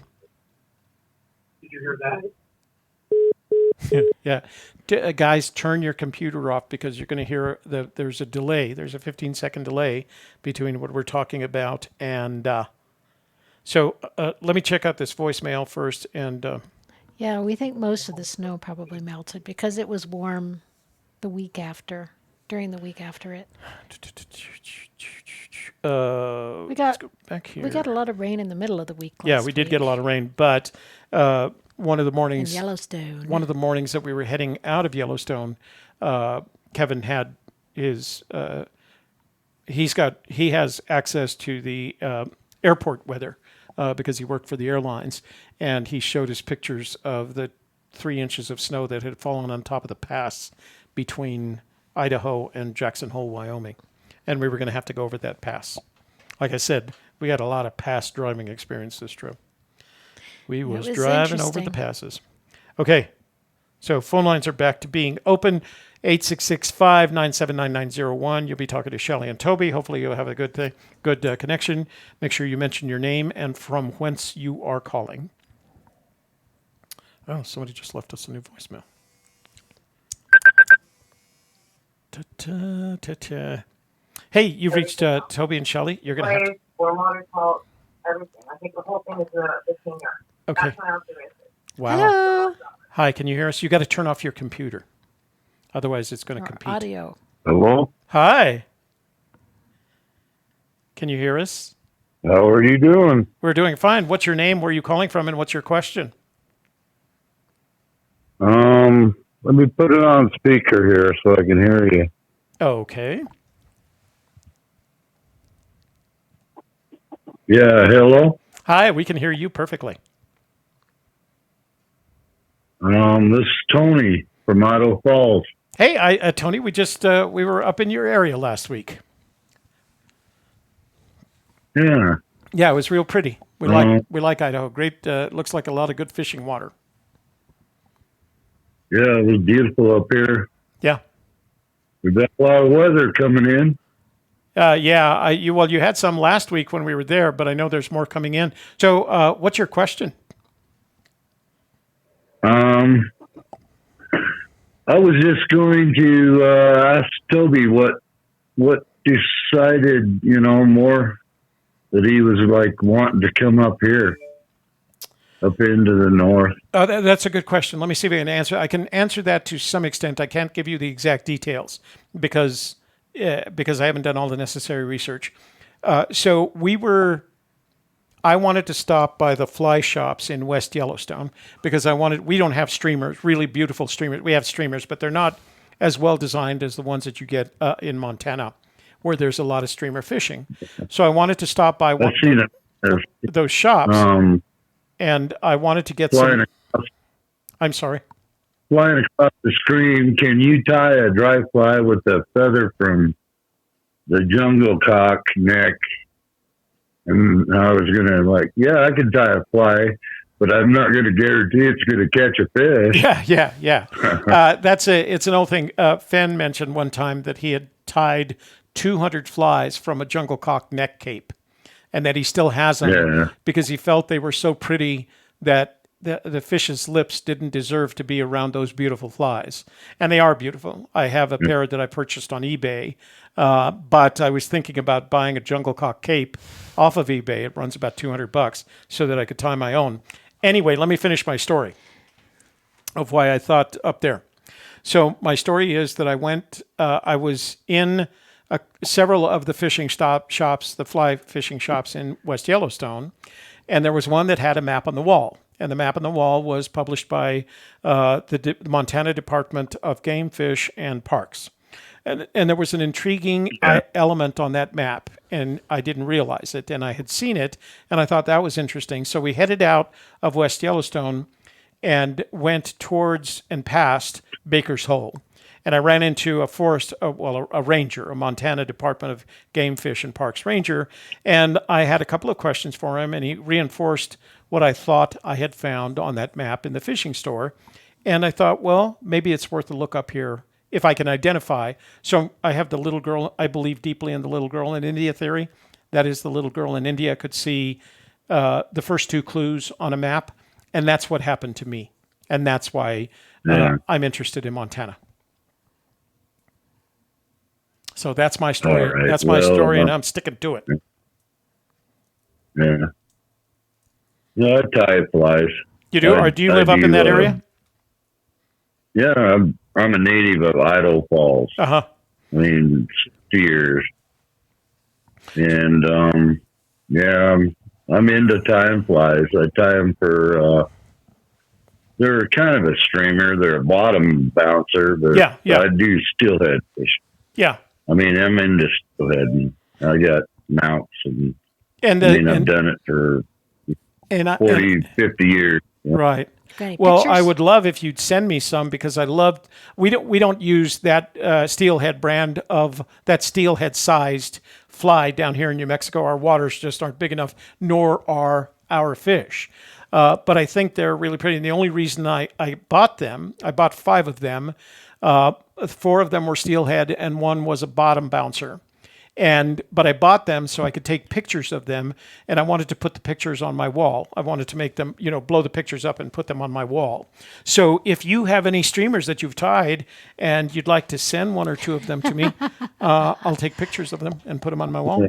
Here in the background, laughing and whatever. Pardon me? Oh, I'm laughing at a comment. No, she's laughing at the comments in the room. We don't make fun of people that fly ties. No. Well, you send me an address. Okay.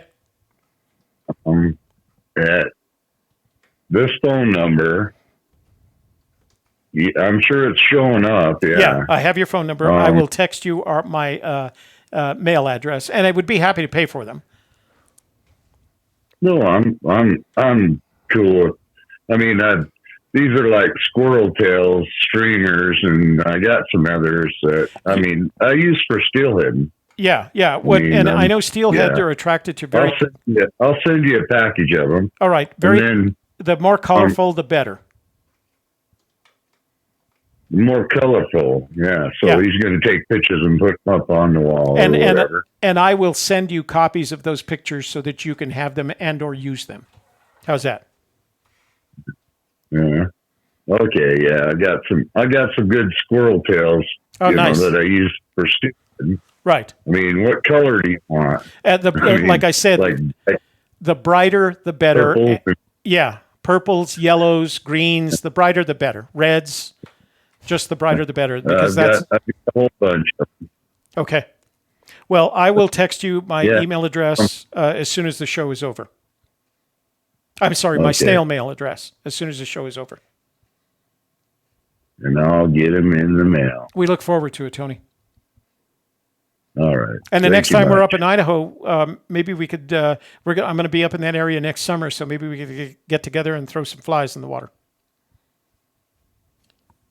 Shoot me a text or something, an email, and it's tbear 20,000 at msn.com. tbear 20,000, did you say? Yeah. Okay. At msn.com. But, send me an email with your address. I'll send some streamers. Okay. I thought I was going to talk with Toby and Shelly, but I guess I'm not in yet. No, you're talking to Toby and Shelly right now, sir. Okay, I'm sorry. No. You're talking to us. This is us. No, you send me the address, and I'll send you a fly box full. Oh, well, you don't have to do that, just a couple. And if you do that, whatever you send me, I will return with photographs that you can use however you want of the flies that you send me. Well, that'd be great. Okay? I love your show. Thank you. It didn't sound like you on the phone. I know. The phone changes our voices. So, yeah, but it's us. Say hi, Shelley. Hi. See? Hi. Yeah. Hi, Shelley. Anyways, yeah, I'll do that. All right. Send me your address. We look forward to it. And again, I'll send you pictures of I'll send you copies of the photographs that I take of your streamers. Okay. Love your show. Thank you. You have a good evening. Yep. See you. Bye. Bye-bye. So we got Ob Ord in the room. Hey, Ob. We listened to your voicemail earlier. And George. the thing I was laughing at, where did it go? Here we go. West Guide TAS. I think this is one of the fly shops guys getting revenge on Tony. That's nice. Yeah, they could very well be because I wouldn't be happy. I didn't realize. Marty Bird, if you know Suzanne Summers, we'd be happy to have her on the show. Please invite her. Who? Suzanne Summers. Oh, yeah, that would be fun. Let's see. Would we consider inviting Suzanne? Would you consider inviting? I guess. Davio keeps saying, Rio de los Pinos, Rio de los Pinos, Rio de los Pinos. Rio de los Pinos. Okay, so I'm going to put this on the highly recommended list. If you like a mead flavor, it definitely has that honey after taste. It's got a touch of what do they call it? Overtones of honey. Well, yeah. If you like that, it's a Mead very is made sweet from honey. wine, and we had it chilled. But it's a very well-made wine. So if you're in the the Yellowstone General Store in Yellowstone National Park, pick up it wasn't that expensive. And if you first go across the street to the place where you get the bears, join their club, then you get a 20% discount on all your merchandise you buy in the park. So yeah, do that first. Denise, while I was there, both at Yellowstone and then in fly shops in West Yellowstone, I'm a big fan of French nymphing. So I got several nymphs, hand-tied nymphs. Did you have them sitting on the desk, or did you? I did. Take them off the desk. No, they're over here. So these are some of the. I did get one. So my dad's favorite dry fly, was a Royal Coachman. So wherever I go, I always buy one Royal Coachman in honor of my fly fishing father that passed. But I picked up a bunch of nymphs. These are bouncers. This is a Copper John. I love nymphing, either French or British or Czechoslovakian. It's a very different European style of trout fishing. It's still a fly, but it's not a dry fly. A dry fly is designed to float on top of the water. Nymphs are designed to kind of bounce along the bottom, and I'm a big fan. I like it a lot, and so I pick up nymphs whenever I'm traveling. He likes bouncing on the bottom. I like bouncing on the. Unappropriate touching. Don't start with the inappropriate touching. By the way, phone lines are open 866-597. Is that an upgraded Copper Dan? No, the Copper John is actually a style of nymph, and the reason is it has because you have to add weight to a nymph. Godelka wants to know what brand of fly rod do you like to use? I'm a big fan of the graphites, and I have graphites by several manufacturers because I have lengths all the way from 5 feet 6 inches to 9 feet 6 inches. And what I try to do is not stick with one brand. So I've got everything from Garcia to Fullwood to I've got about 5 or 6 different brands. Because what I learned about nymph fishing is that even in New Mexico, the longer the rod, the better for nymph fishing. So this one is called a Copper John, and I don't know if you guys can actually see this because it's not going to focus that close. But it's tied with a copper wire around it, and the nymphs. Ooh, It tried to fly away because And- it's a fly. And they're generally a smaller hook. This is probably a 12 or 14, maybe even a 16. And they all have a little nubbin head on them to look like nymphs. It's a very different style of trout fishing. Some people are, I don't want to call them purists because it sounds like but they dry fly fish only. And they won't use wet flies, which is something completely different. Nymphs, which is what I tend to focus on. But Ord says I got or the best streamers. results from earthworms, believe it or not. These are referred to as artificial lures, flies, the spinners and spoons, salmon eggs. I don't know if salmon eggs. I guess salmon eggs fall into. So you're using a natural lure, and worms. Generally speaking, if you're fishing in waters where they're primarily raised in hatcheries, throw them a worm, you're going to catch fish. So it's a lot easier to fish. If you're using the natural lures like worms and salmon eggs and things like that, you're going to catch fish. There's a more challenge, I guess, and more effort, a little bit more effort required with fly fishing, but you go to some of those blue ribbon waters below Navajo Dam on the San Juan, and it's a catch and release. You got to put everything back. But there are pictures of people pulling out, 24, 28, 32-inch browns out of those waters. So you can imagine what that's like catching that on a 3 to 5 pound leader. You have to be a hell of a fisherman to land that fish. And land it in a way that you return it in a healthy way back to the water. So, how do you sink a nymph? Says Jimmy Fast. The nymph is, I don't know, is he being funny or? I don't think so. The nymph sinks on its own because I didn't laugh. They're designed. They have weight on them, Jimmy. You can see, like I said, this is a copper john, and it has wire tied around it, copper wire on it, and then it has this. Did it fall back in the box? And then it has a titanium bead on it. That bead that's on the front there is made of titanium, so that adds the weight necessary to bounce it on the bottom. So, look it up. Fly fishing with nymphs. It's a lot of videos on it, a lot of YouTube videos. Interesting way to trout fish. And like I said, I started about 2, maybe 3 seasons ago using that, and I haven't gotten away. A couple of times up in Colorado, I went to dry fly because all right, we weren't getting KK any action. Illinois thinks we're looking for a treasure chest. So KK, call us. Tell us where it is. Then we'll talk about it. Most of us are not looking for Did you treasure. get all the texts and emails? No, there was just a bunch of people trying to call in. Phone lines are open, guys. You can call in. And if you want to talk. 866-597-9901. Yes, either just missed calls, answered calls. We need to make up a song for that. How about that, Tony? He ties his own streamers. He's going to send us some. Yeah. How cool is that? I'm going to send him my address tonight. Oh, damn it. Was that the last call? Was that one? Yeah, the last call.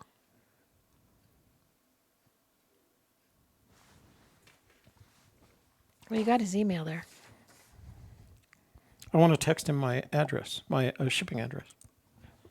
And for those of you who are interested in sending us things, our address is included in the description box below each video. So yeah. Send us a box and we'll open it on the show. Yeah. Trout also like really small balls of wax on the hooks. Never tried that, George. Balls of wax. Funniest thing I ever tried is one time when I was at Fort Hood, Texas, when I came back from Vietnam, I was assigned to Fort Hood, Texas, and I was living in Florence, which was between Fort Hood and Austin. And what went through us was the once Fenn mentioned Lampasas River, and that was filled with catfish. And I'd never fished for catfish. So I had a friend who was a rancher in the area, and he took me catfish fishing, and we fished with these balls that were made from chicken blood and cornflakes. And you'd pound them up and you'd put the hook in them and they would dry in the hook. And that's what you caught catfish with. The problem is I didn't like the taste of catfish any more than I like the taste of bass. The only trout I really like is is, yeah, see, The blood only balls. trout you really like? Trout, yeah. I'm just saying that because that'll get Sassy started. All right. Well, Sassy once loves again, best. as I said, Toby and I will be starting a new YouTube channel, and it's where we used to do our Lady in the Oracle. So if you're already subscribed to that channel, you're already subscribed. But if you're not, it's called Live Long and Prosper Product Reviews. There's no videos yet, but we're going to get started on it as soon as the daughter leaves and Toby gets his life back together. And we'll be making videos reviewing all kinds of products. For instance, I got this product today, Vital C. And a lot of stuff I'll be talking about is health and wellness and longevity and beauty. And Toby will be focused on gadgets and fishing lures and fishing rods and Toby stuff. Tools. Tools, yeah. Manly things. But we'll both be reviewing together most of the time. And we're talking about doing it live so people can call in and ask questions about the product. So that might be something. And it'll cover in. a full range of products within our experience. So, if, for example, this afternoon we were talking about CPAP machines, and I can tell you what a good CPAP machine should look like. Those kinds of things. On the other hand, I've got a set of tools out in that garage that help me powder coat those antique toys that we're working on. So I can tell you about that. So we're going to cover a lot of territory on the show just for the fun of it. Just some how-tos, some unboxing, some demos, and all of them will have reviews as well. So check that out. We'll let you know when we've made our first video and full press. Wait. Toby needs to get his life back together. What the? My life is a mess right now. Hey, you reached Toby and Shelley. What's your name? Where are you calling from? And what's your question or observation on the search for Forrest Fenn's treasure? Hi, this is Charles Garrett. I'm from Bon Secours, Alabama. Oh, hey, Charles. He's the one that we get an email from him? Mm-hmm. Yeah, hey, how are you doing? Doing fine. Hey, do me a favor and pronounce your town's name again. Okay, it's Bon Secours, Alabama. All right. Bon Secours. Nice French name, huh? Yeah. All right. So what's up? Hang on. I'm getting a bad signal. But it's yeah, you got to turn the audio down. I just had a question that, I did. I'm walking away from the computer now. I had a question that I don't know if anyone's ever asked before, but has anyone ever asked if the entire poem is it within the 4 states? In other words, could Warm Water Talk say start in another state? Because I think all he professes that the treasure is within the 4 states. But could the poem itself, could there be parts of the poem that are actually started in another state?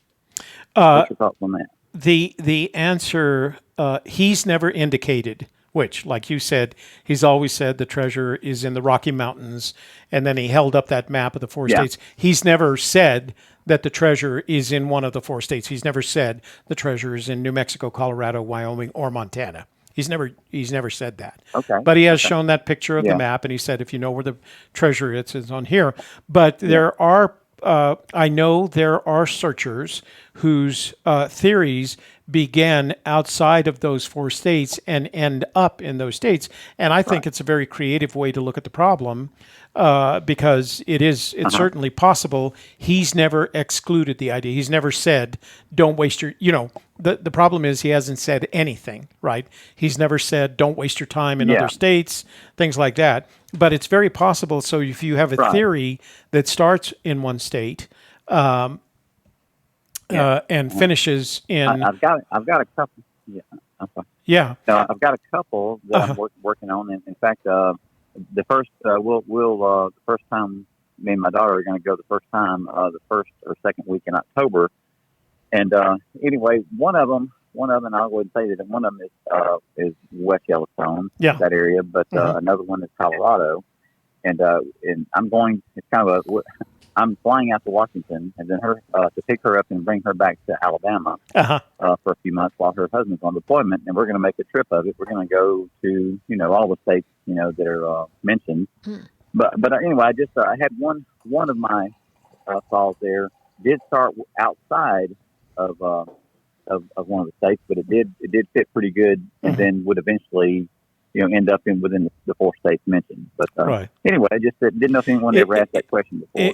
Wanted to throw that out there. It certainly has never been asked to Fenn, but it isn't impossible. He's never excluded it. He's never said that it can't possibly be that way. I had a gentleman who I met on this last trip, and his theory began in Wyoming and ended in Colorado. And I think a lot of people who have a solution that ends up around the Green River in northwestern, that Dinosaur National Monument in northwestern Colorado, I think some of them start in Wyoming and some of them start in Utah. But he has never excluded that possibility. Okay, well that's I guess anything's possible. But yeah. But anyway, okay, just what you thought about that? Okay, well I appreciate it. Thanks for calling, and thanks for clearing up my pronunciation of your town. I thought I messed it up the first time. That's the way that it's pronounced, but in the South here, it's kind of it's pronounced many different ways. Yeah, I went for the French pronunciation, and I figured, well, that's close enough. Absolutely, you did perfect. When you said it earlier on the show, you said it perfect. So. All right. But anyway, okay. Well, good luck in your travels with your daughter. I hope you guys find the treasure. All right. Thank you so much. My pleasure. Thank you have a good evening. James Gold, any chance the treasure could be around Pagoda Springs? I think he means Pagosa Springs. And we were there, and there is Treasure Falls, but we couldn't make anything work, but maybe you can. There was, we got an email, or did we talk to a woman who had a solution around Treasure Falls? So you'd think with a name like Treasure Falls there'd be something there. The problem with Treasure Falls is it's very close to the road. It's very close to the road, and which is great for being able to get there real easy. It's very busy. Everybody wants to get that picture. Yeah, because there's so many people there. Yeah. But there's no reason it couldn't be other than the touristy part. You'd have to get away from people. Yeah. So I'm not in crisis. I'm just I just mean get his life together, as in now he doesn't have a vacation coming up, or his daughter's done being here and visiting, so he can just get back to the routine. Yeah. Catch up on all the stuff he's put to the side while he was off traveling. Denise Baker, a Gypsy's Kiss, did both of your daughters, of Fenn's daughters, I'm sorry, go to college in Denver. I don't think either one of them went to college in Denver. I thought they went to University of Colorado at Boulder. Which is near Denver. But it's a different, Boulder is not Denver. It's not even a suburb. It's definitely different and separate. Okay. Okay. I'm going to close off the phone lines because we're getting close to closing time here. So keep in mind, Shelley mentioned our new channel, Live Long and Prosper. We're going to be doing product reviews, some of the things that Shelley gets and some of the things that I get.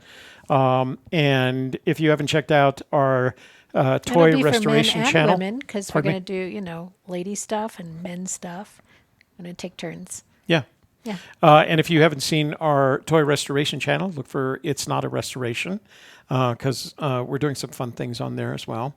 I'm behind by several weeks, but that's one of the things that I'm trying to get my life back in order. To get back to but those yeah, videos. we've been on vacation, set up new channels, daughter comes into town.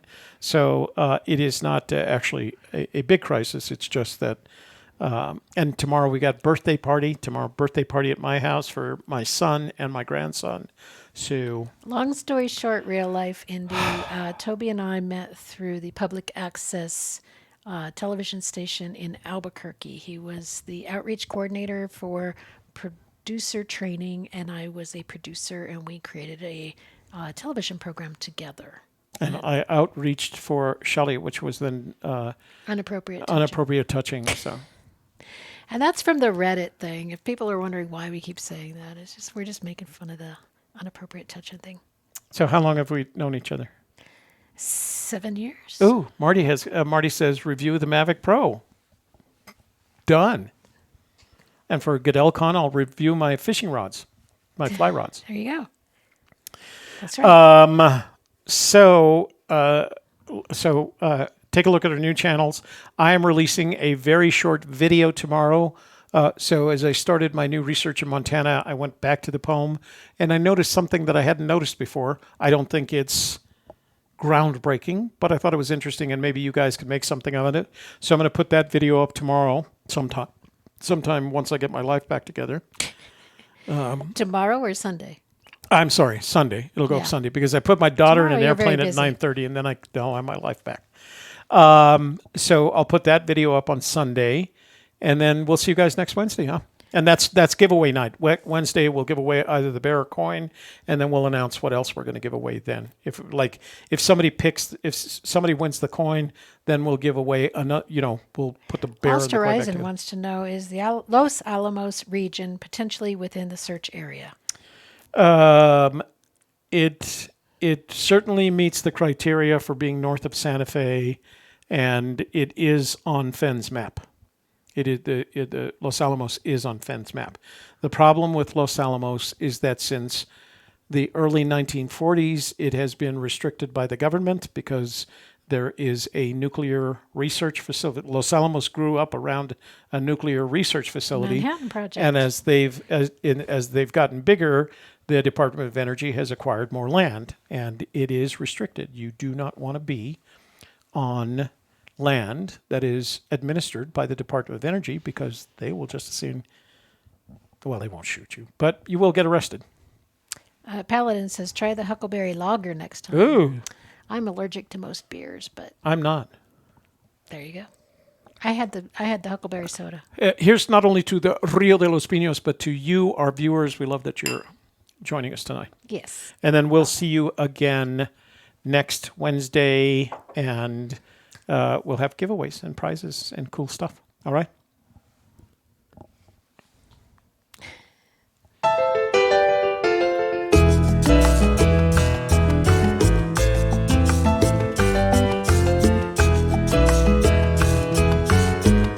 And Thank you for being here this evening, for all your great questions, comments, your kind attention, and the great super chat. We appreciate you for being here and sharing your ideas with us. For Gypsy's Kiss, Friday Fenndango, I'm Shelley Carney.